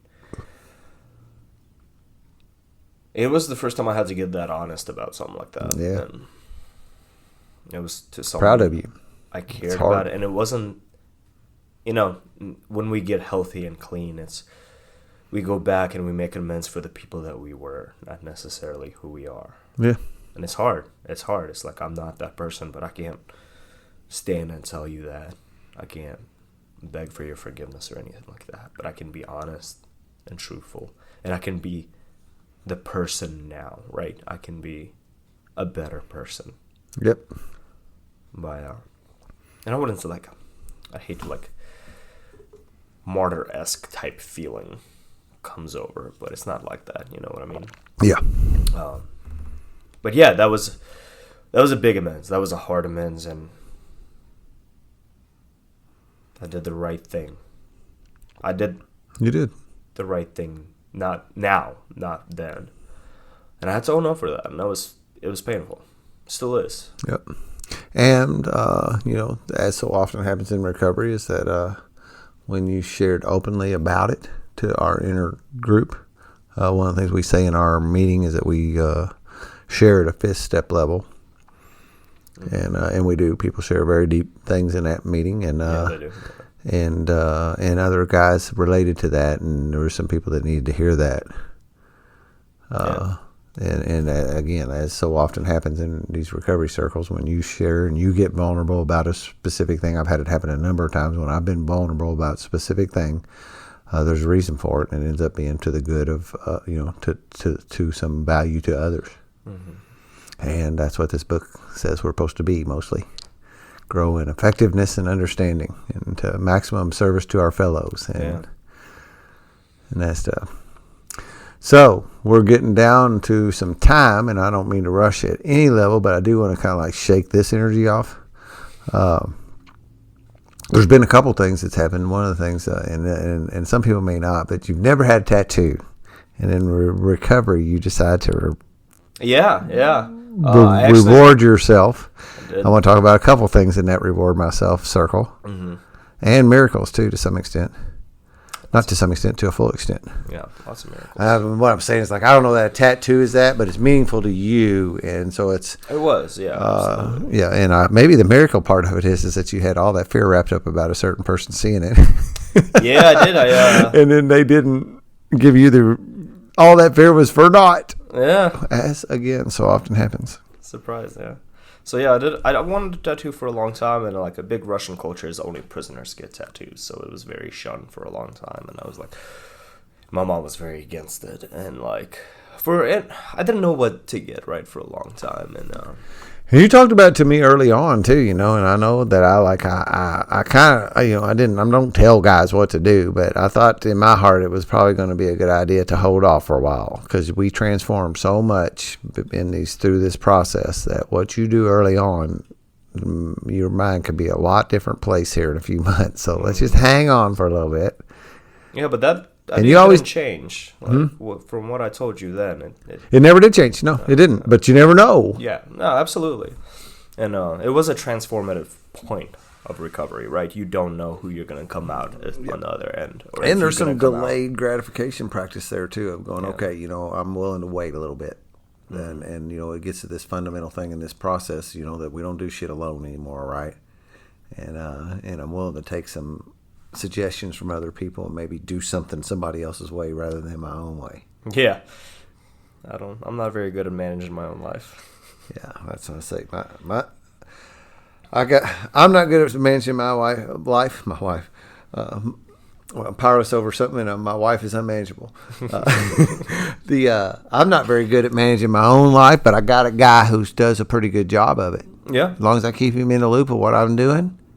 Matter of fact, I was ready to dump some big money just the other day on this back problem. And he said, why don't we just wait a minute and we'll wait for this word to come through first. Yeah. And I'm like, yeah. And it was obvious, and it wasn't any big deal, and there's no big deal on it. But that little thing, you go ding, ding, ding. Yeah, he says, I'm glad I earned my sponsor pay today. And I say, I hesitate to say this because I'm talking about somebody else, but I will say it anyway. And just I can't even think of the word. So this guy that's pretty good at managing my life, I don't think he's really that good at managing his own life either. It's not like he's some guru that just handles his own shit really, really fucking well too. Although but he's got a guy he runs his shit by too. Yeah. That helps him. And we do this lineage thing where we help each other do that. And you waited and you did it, and it looks badass. Yeah, man. And it was, it has so much meaning to me, right? And I wanted something that was so meaningful. Again, and ceremonial. It was like, I don't know, it was 7 months. It was my 7-month mark. I remember that. Yeah. And note that, fellows out there on the podcast, man, we get well fast with this program. Yeah. 7 months is a drop in the bucket, man, when we're talking 6-7 months in our life. It feels like it's a long time when you're doing it, man. But you look back on 90, it's painful and slow. It is hard. It is in the beginning. It seems like an eternity. And like after that 90, I feel like it flew. It really did. Like I felt better. It wasn't, I don't know. Yeah. So from early on too, since all the time I've known you, you've been a backpacker. Yeah. So that has been a passion of mine. And I think you had this in your head before we met. I don't think this actually happened. Well, like I always wanted to do this, and I saw this documentary called Mile and a Half about hiking the John Muir Trail. For those of you who aren't aware, it's a 210-mile trail in the Sierra Nevada mountains in California. And is it part of the PCT? 180 of it is part of the PCT. It connects the Pacific Coast Trail. Pacific Coast Trail. Which is basically the same, the equivalent, and we all know over here on this end of the world, the Appalachian Trail. Mm-hmm. So I wanted to do that, and it's beautiful. It's picturesque. The Sierra Mountains, like crystal glacier lakes, right? I was baked as hell when I saw this documentary too, so it was extra beautiful. Anyway, so I wanted to do that. That was going to be my first long, and I've been backpacking like 5 days or so. That was going to be my long-term backpacking, and it's extremely hard to get on this trail. There's a lottery you have to get in. There's to preserve that specialness of it. You know, and just let everybody go in there. And I'm so thankful they do that. And same thing. I've been like Quiddico's that way up, paddling up there in the North Waters and the Boundary Waters area and stuff. They limit how many people can go in. So when you're in there, you're kind of by yourself. You know, you feel really that feeling of solitude in there. Right. So it's hard to get on. About roughly 2,000 people per day are in a lottery for 20 slots. Like, those are estimates, right? So I applied for this, and you said, great idea, let's do it, right? I don't think work would let me off for that long. It'll take a month. Like, there's a lot of, like, I don't think my parents would be okay with it, and I'm still very fearful of what my parents think of my decisions, especially then. And I just went for it, right? On my third day in the lottery, I get the green light. I get it, right? 3%, 97% get rejected on a daily basis to go hike this trail. So I get it. And I mean, I remember I opened up that email. I was checking every day. And I opened up that email, and tears actually run down my face. It was incredible, like, a little miracle like that. So I'm prepping for it. I got in a lot of better shape since I stopped drinking. Yeah. Lost about a good 30 pounds. So I'm training for it. It's exciting. Crazy snow year. Crazy 170% snowfall year. Snow was not melting fast enough. My time is coming up. I'm super nervous. Everybody on this thread I'm on, a Facebook group, is not going. It's on to quit. This or that. I'm stubborn, right? I'm stubborn. I don't listen very well. So I'm going to go and see for myself. And I fly out, and I get there, and it's amazing. And, like, starting from Yosemite, and you go south, and I did 60 miles through the toughest terrain I have ever set my feet on. There was no trail. Once you got over 8,000 feet, and your average is, like, 9 to 10,000 feet. That's your average elevation throughout the whole trail. Once you get over 8,000 feet, it's snow covered. It's dense snow. It's snow mounds that you're going up and down over. I was physically ready. I wasn't mentally ready for that. Like, that was a very humbling experience because I wanted it so bad and I wanted to get through it, right? And it was so hard. Like, I got that 60 miles. The resupplies aren't all open. 95% of people that are ahead of me have turned off the trail and quit. Everybody's saying it's too early. Because it was like 100-something% snow. 170% snowfall year. Yeah, it's dangerous. It's straight up dangerous. Yeah. There was point of that trail where I should have had an ice mountaineer. Yeah, you had to be a mountaineer. Like, there's no doubt. I have no mountaineering experience. I can hike with a pack, no big deal, right? I can do the elevation. The elevation didn't bother me, but I don't know where the trail is.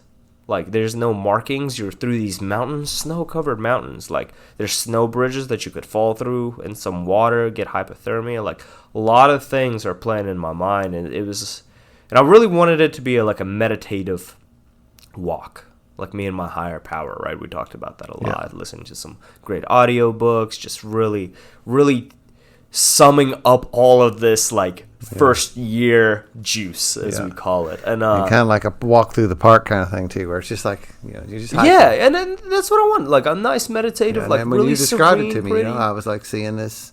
I wasn't seeing ice. No, I wasn't seeing snow. No. So I get there, and I mean, and it was a big ego thing. And I called you before I made that decision to step off. Yeah, I was awful honored and tickled about the fact that here you are, you're up there doing that. And, I was your biggest coach on all that, and I kept on trying to be one thing that, my sponsor always encouraged me. And that's something, again, he modeled for me, and I try to do that, So when you were worried about getting drawn, I was like, you will get drawn, dude. And all this other stuff, we'll do it. It'll make it. You will make it. It will happen. And then there you were up there, and it was like sounding like, I obviously could not, from New Albany, Indiana, make a decision about what you should do. Yeah. And that's another thing I say about my sponsor. Rarely does my sponsor give me my answers. But by talking to him, I come to my answers. Yeah. And frankly, I was a little worried. I thought, Jesus Christ, you slipped down. You saying something about some slope where you'd slide down into this damn icy lake, and I thought, yeah, I don't want to like lose you, man. We done way too much work for you to go out there and get dead. Right? I mean, I did keep saying if there's a place for me to die, that's a pretty Not pretty a bad cool place. Like yeah. I'm okay with that. Well, let's not do that at like 28, you know. Right. So yeah, and it was humbling because I really did have to swallow my ego there and my pride to be like a lot of things. I will say that finish that one little point is that the honor of the fact that you're up there on the mountain, you're doing this deal, and you're walking and you get up there and you're like not knowing what to do, and you call your sponsor. Yeah, and that's quintessential what we do here. Yeah, that's a big decision. I need to run that by you. Life seems to work out better when I don't necessarily just. I need to ride my ideas by somebody. Right. So, yeah, it's a step off, but a lot of other amazing things. I got to go hang out with my uncle and hike the Grand Canyon. Right. So, like, what happened was, is as you was doing this, you called him to talk about it, and they offered to fly you to Phoenix. Yeah, he was like, and "How about I just buy you a ticket to come to Phoenix?" Yeah. Like, okay. Yeah, he's like, so I went to Phoenix, and here's the thing: like, I try to do Half Dome, and I'm afraid of heights, so I quit Half Dome, right? And 7 years prior, I was in Phoenix, and I tried to do Camelback Mountain, and I'm afraid of heights, and I didn't make it all the way up. When I came back to Phoenix, I made sure I climbed Camelback Mountain, and I did, and that was a pretty cool thing. And like Grand Canyon rim to rim, that was a really cool experience, and it was completely different. Here I am coming from snow and ice into like 110 degrees in a canyon where it's crazy hot, and you have to like start at 4 a.m. and you quit at 10 a.m. and you hang out the rest of the day because it's too hot to hike, while still being a pretty heavy smoker too. That's pretty amazing. I'm hiking up this the North Rim up, and there's these 3 fit girls that are just booking it, right? And I'll stop and I'll chief my cigarette, and I just like zoom past them, and at one point they turn around and talk to my cousin, and is like, how is he doing that? Like, what is going on? Well, I'm jacked up on caffeine, really. I had a bunch of black coffee, and when I go uphill, I try to get up. Like, I'm not trying to spend a lot of time uphill. Like, yeah, I'm going to put in the extra effort. I march uphill. Right, I get off the uphill. Anyway, and those are the things. And I got to hang out with my cousin and her daughter, who I don't get to spend time, and this is my American side of the family, right? And I love them very much, and I don't get to spend time with them. And it was just a blessing to be able to do that. And like, yeah, my trip didn't go the way I wanted it, but it was amazing in its own way. And it's kind of like what I'm noticing more and more in recovery. Like, things don't go the way I want them, but most of the time it's a lot better than I can have imagined them. Yeah, one of the other terms was just like this, and it's not necessarily the exact same vibe, but it says, we can't promise you that it will be okay, but I will be okay no matter what it is. Yep. Yeah, man. Yeah, it's like this whole new outlook upon life. Yeah, and as a result of that, you've also stopped doing the nicotine. Yeah, so I was in Phoenix, and I wasn't very comfortable about my family seeing me smoke, especially my younger cousin or my niece, who's like 5 or so, and like and it's hot. It's really miserable to smoke cigarettes out on like 100+ heat. Like, I don't know if you guys ever do that, but I did not enjoy that. Yeah. So I talked to one of my military buddies, and I was telling him about that because he's Jim, the one who does some of the nicotine quitting stuff with me on here. And I told him about that, and I said, you're just quitting, because it's kind of like the same vibe. I think that you need to do 12 steps to quit drinking. Mm-hmm. Well, there's other ways to get sober. This is the only one I know. I will say that. This is the only one I have any experience with and can deliver. Mm-hmm. So we also had that little bit of thing that we think that you need to do that to quit nicotine too, right? You do the same kind of thing, and he's pretty strongly in his boots about that. I'll say, well, he laughed a little bit when I told him that you basically stopped because it was too fucking hot to smoke in Phoenix. And because he was in the Gulf War, when he said, I smoked and it was 126 out. Oh, yeah. Oh. Said, well, it takes what it takes and different strokes for different folks, kind of stuff. But I really, there's another one of those little energy things that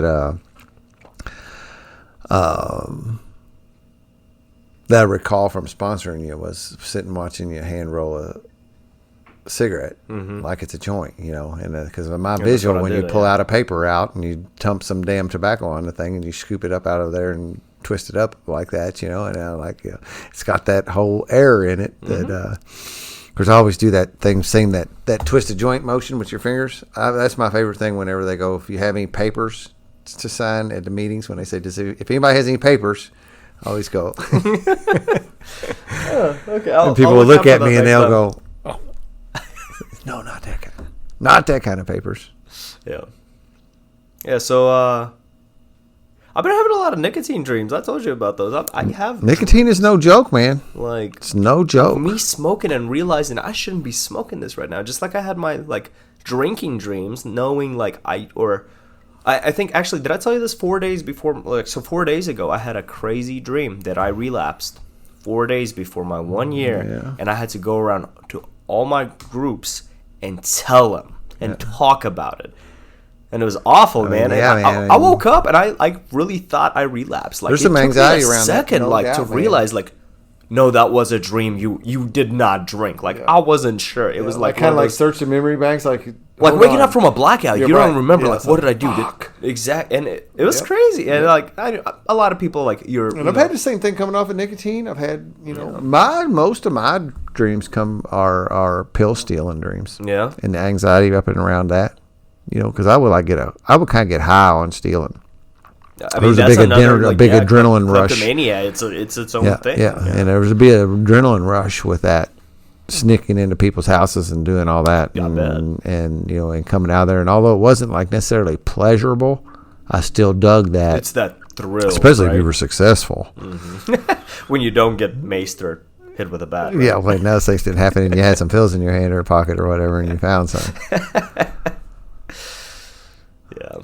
But yeah, so I don't really have too many drinking dreams. That's not really a thing that I can say that I don't recall. But I have I've had nicotine relapse dreams, and I've had pill stealing dreams or pill taking some mostly. Most time it's the same. It's the whole thing about when I have a dream about fighting and you can't punch. You got big, you just can't you just pillow punching. You ain't getting nobody. Mm-hmm. Or I've got these guns in my dreams that shoot squirt gun bullets that will go halfway from me to you.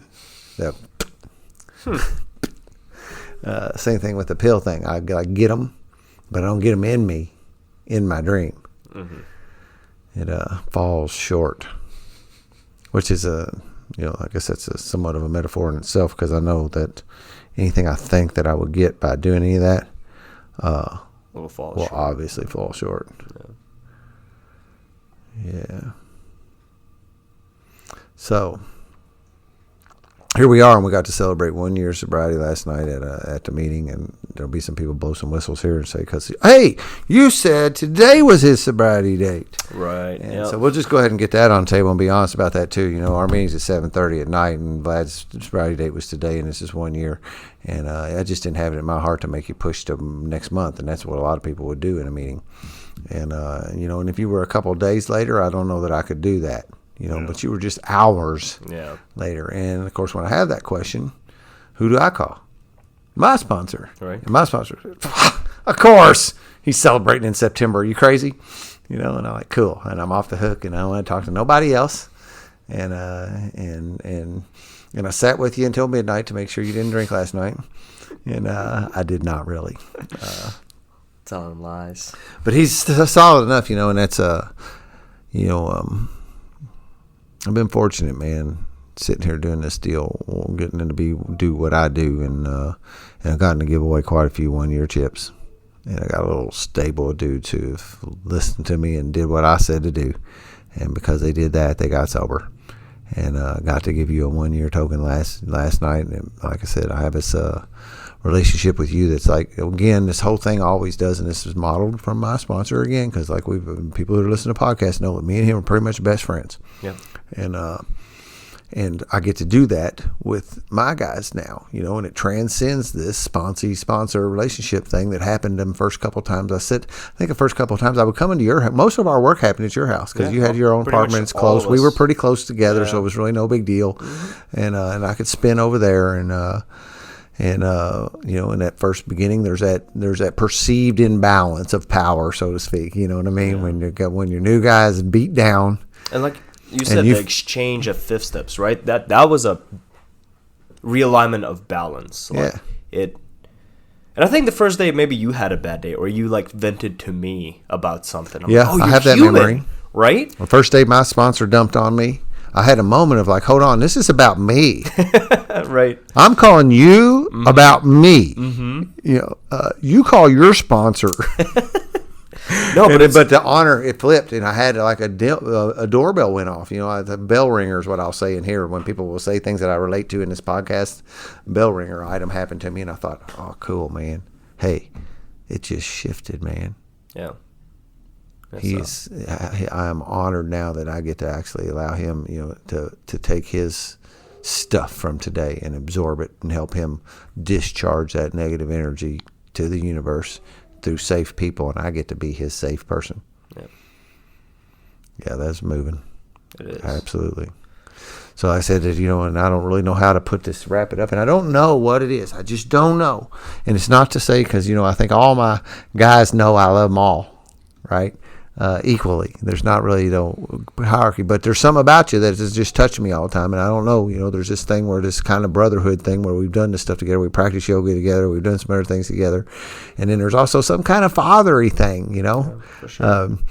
If I'd had kids when I was 28 years ago. Well, what would that, I never thought about that really till just now. I don't think.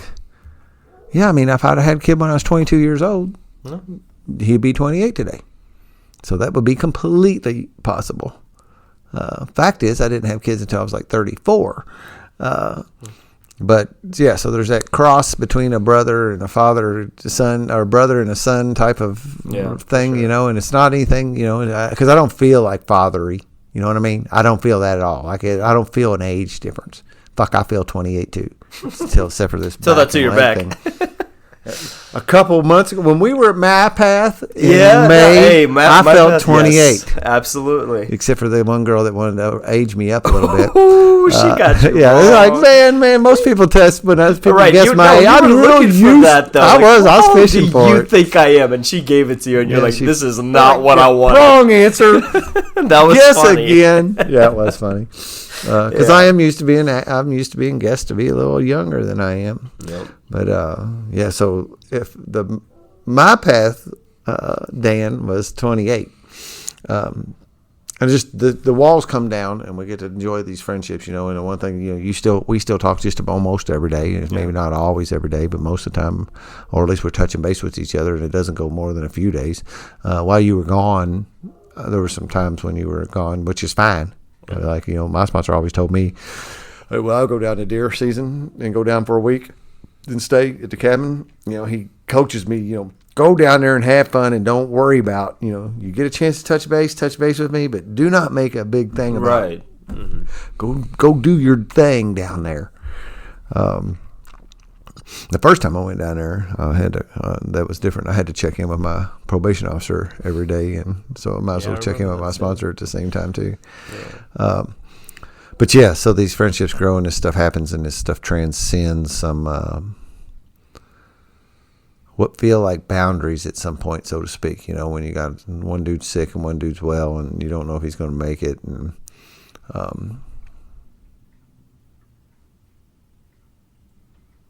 early on, usually I will get a feeling. I will be told. I will know. There will be a knowing about people, and I'm like, yeah, this dude's going to make it. I got a couple of them right now. I got a couple of iffies. We're doing TSSR sponsorship thing, so that's all brand new. Is sponsoring somebody that is not the typical beat down addict, alcoholic dude. Mm-hmm. And I got a pure AA guy that I'm working with. One other miracle is that you brought a friend in the program that doesn't really know if he needs to be here or not, and you were sponsoring him, and that doesn't really work that we sponsor friends. No, it really did. And then you went away for a while. Yep. And we didn't want to just leave him hanging, so I picked him up during that time. And when you came back, he decided to stay with me. Time will tell on that gentleman too, but he's still hanging around some. And he's still doing the work, just maybe not at the pace that I'm wishing that he was doing, but he's doing the work. And that's another thing that my sponsor has passed on from a guy that he knows, and it says, Is he doing the work? Well, maybe not doing it at the pace that I think he ought to be, but that's not the question. Is he doing it? He hasn't stopped. Yeah. He hasn't just totally stalled out. So I think he'll get it too. I really do. I think he will end up. I'll make a premonition on this. He ain't listening to these either, I don't think. I think one day I will hear him say in a meeting, "Hi, I'm so-and-so and I'm alcoholic." I think I'll hear him say that one day. Yeah, man.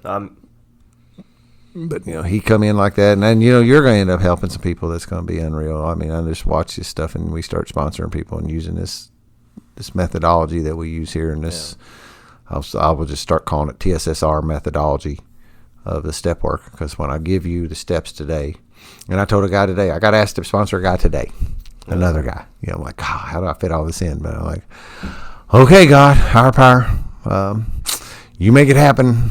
I'll do my end.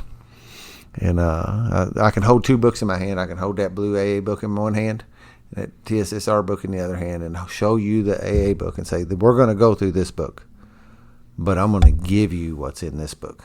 Right. And like I remember we were working during my step work. We had a lot of the things that we did was from that book, right? Yeah. I mean, it's not in that other book. And that was what my sponsor did with me when I went through, and I was kind of doing it. I'm like, he's making shit up because it ain't in here. And in the meetings, I'm hearing these people say, do the steps as they're outlined in the book. And I hear that a lot. Like when I talk to other people in other rooms, like, this is what I do. They're like, why? Or what? That's Where'd weird. you get that shit? Like, exactly. No, a lot of people do come up. And then I explained it why. And they're like, that's interesting. Like our mutual friend that we know, he's like, I'd like to learn that way. Like, Yep. Yep. And it has, and like I said, overall, it's been. I think it's I know. I will say that's an optimum way to work the steps. To me, it's the optimum way. I do not know another way that's better. And I watch it work in the lives of the people I get to work with, and and right now I'm really getting to stretch some stuff, man. I'm sponsoring a gal in TSSR, so those boundaries, we need strong women in recovery, and the only way we're going to get that is by showing them these methods, so that they can then carry it over to take it to other ladies. Right. And we got to start somewhere. Got to start somewhere. So I'm solid enough. I'm not crossing that boundary. It means too much to me. To me that would be like drinking. Yeah, seems very sleazy. Yeah.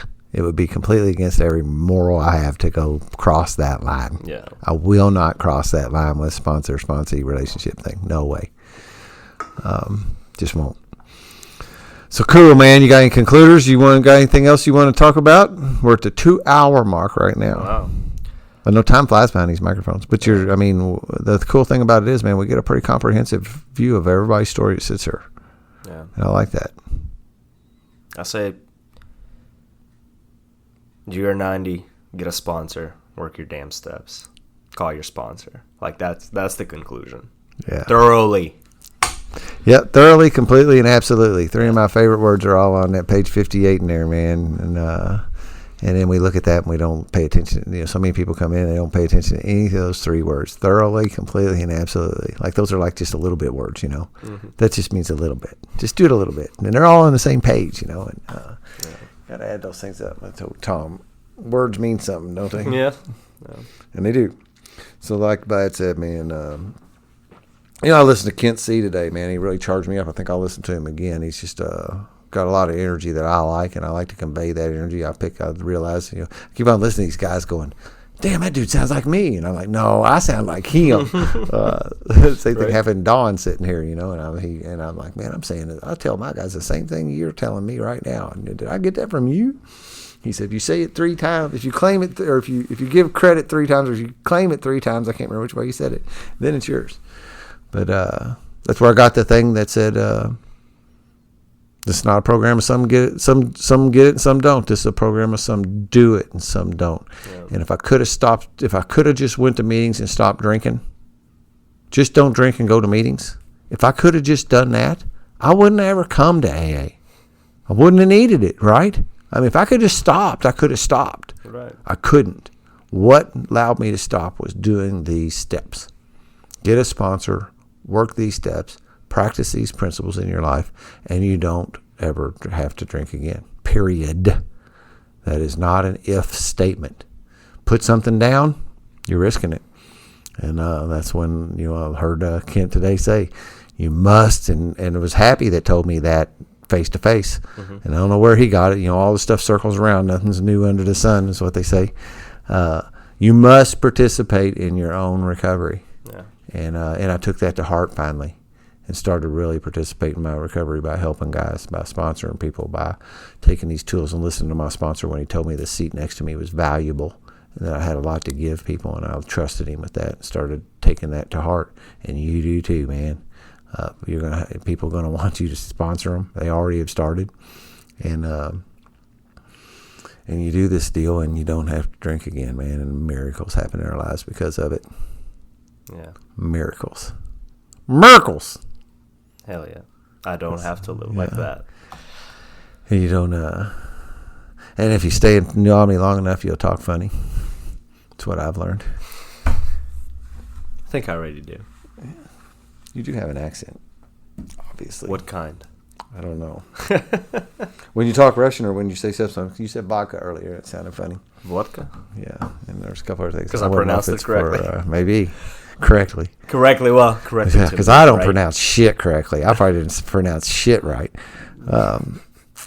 I don't worry about my pronunciation too much. I had run a meeting. A guy come up to me yesterday at the meeting and said, "You're Dan, aren't you?" And I said, "Yeah." And he said, "I could tell." And I was like, "How could you tell?" And he said, "I was listening to podcasts. I could recognize your voice." I was like, "That is cool." That is cool. Tell me that again. A little ego boost, right? Yeah, right. Yeah. Sometimes we need that. Yeah. Yeah, totally digging it, man. Love you to death. I'm glad you finally come in here. It was a really cool thing. I tried to get you in here last week because I was missing a podcast and I needed a guest real bad. And I still wanted you, period. That was okay. But then God made this happen a different way, and you come in and actually get to come do it on your damn 365th day. And I think that's really special and important. And I know you mentioned doing a podcast a while back, right? But it didn't seem like I was ready. Yeah. And maybe to me, having this, now I feel like I am. When he says this, he's holding a 1-year chip I in am. his I'm hand. holding my one. That was given to you from the gal who you work with that had the 7 years that you were pouring your heart out to. That she found me today, and she said this was mine, and I'm giving it to you. How cool is that? It is, and yeah, man. And it has the Serenity Prayer on the back, and I remember. Actually, looking back at it, having my 24-hour, how many times I pulled that out, and I have read that throughout the workday because I needed that. I really did. Yep, I read it's that. A powerful little prayer, man. It really does. Wraps up a whole lot of how to operate in life pretty simply. It does. It does. Cool, man. Well, love you to death, man. Glad you're here. Glad you're doing this deal with us, man. Many more years of this stuff is going to be fun, man, as we continue to build this little army of these people that smile the way that Spiritual Underground smiles. Yeah. And has like that last night, man. We had over 100 people in there last night. 106. That noise, that sound of recovery, of that chatter in there, man. It's just like music to my ears. I just stand in awe and look around. And I really don't talk too much to some people at those times. I'm on not talking. I'm looking around, soaking up all that chatter and these people smiling and seriously engaged with one another in conversations. This couple laughing, that couple talking about something serious. Man, how I didn't understand that. Like my first couple of meetings, I was resentful, right? I was like, how dare they be so happy? Don't they know what we have? Yeah, right. Don't they understand? Yeah. You come down the hallway, man, and you hear it. And like I said, I tell some people, you listen, come in that church and listen, and you'll find us. Yeah. Follow the sound. Yeah. The laughter. Cool. So we'll wrap this thing up. DTMWW.net. DTM Woodwork and Handyman. Darren Frank's music's wrapped all around this podcast. And if you want these tools in your life, they're laid out in great detail. Some would say too many words, but you know what? Frankly, this is not the 12 Steps for Dummies version. That's been written. It's out there. This is a master's level course on how to make these 12 steps and put these principles in your life on a level that is what you hear here with Vlad, and you hear with my story and a number of others that have been in through this podcast, and why it's called the Spiritual Underground Podcast. Is that methodology is snuck into our group, I guess maybe you say, through Mr. Christopher Cohn's writing in 12-Step Spiritual Recovery. It's at Amazon. That is not a sales pitch. That is a pitch to save your ever-loving fucking life. You want some better in your life? I sure do. Every day I want some better in my life. I'm not going to rest on yesterday's better. Hey, if you are not enjoying your recovery, it's your own damn fault. Thank you all for allowing me to participate in my recovery in this manner today. Peace out.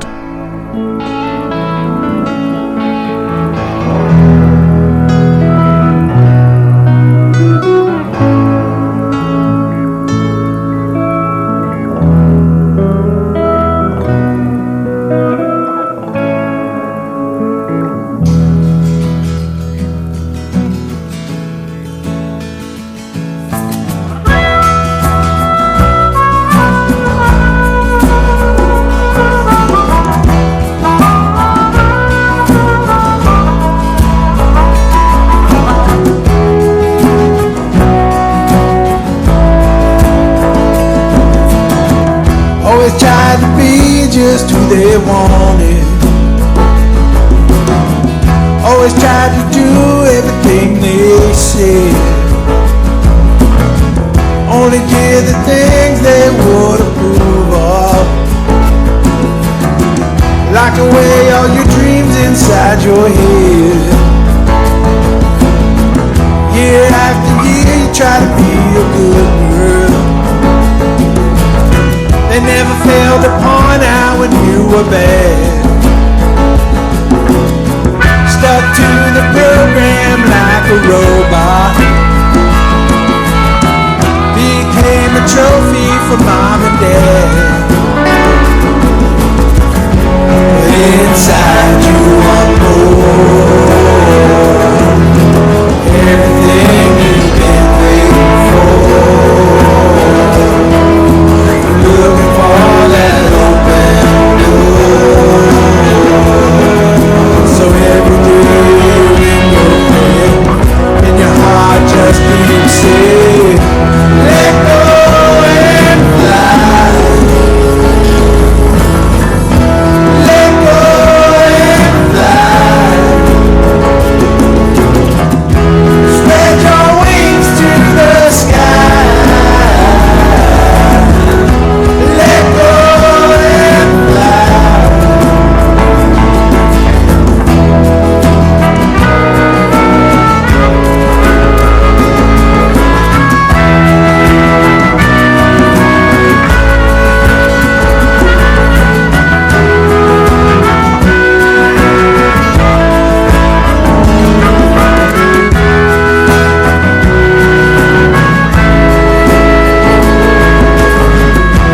Ever since you was a little boy, they told you, suck it up and be a man. It's time to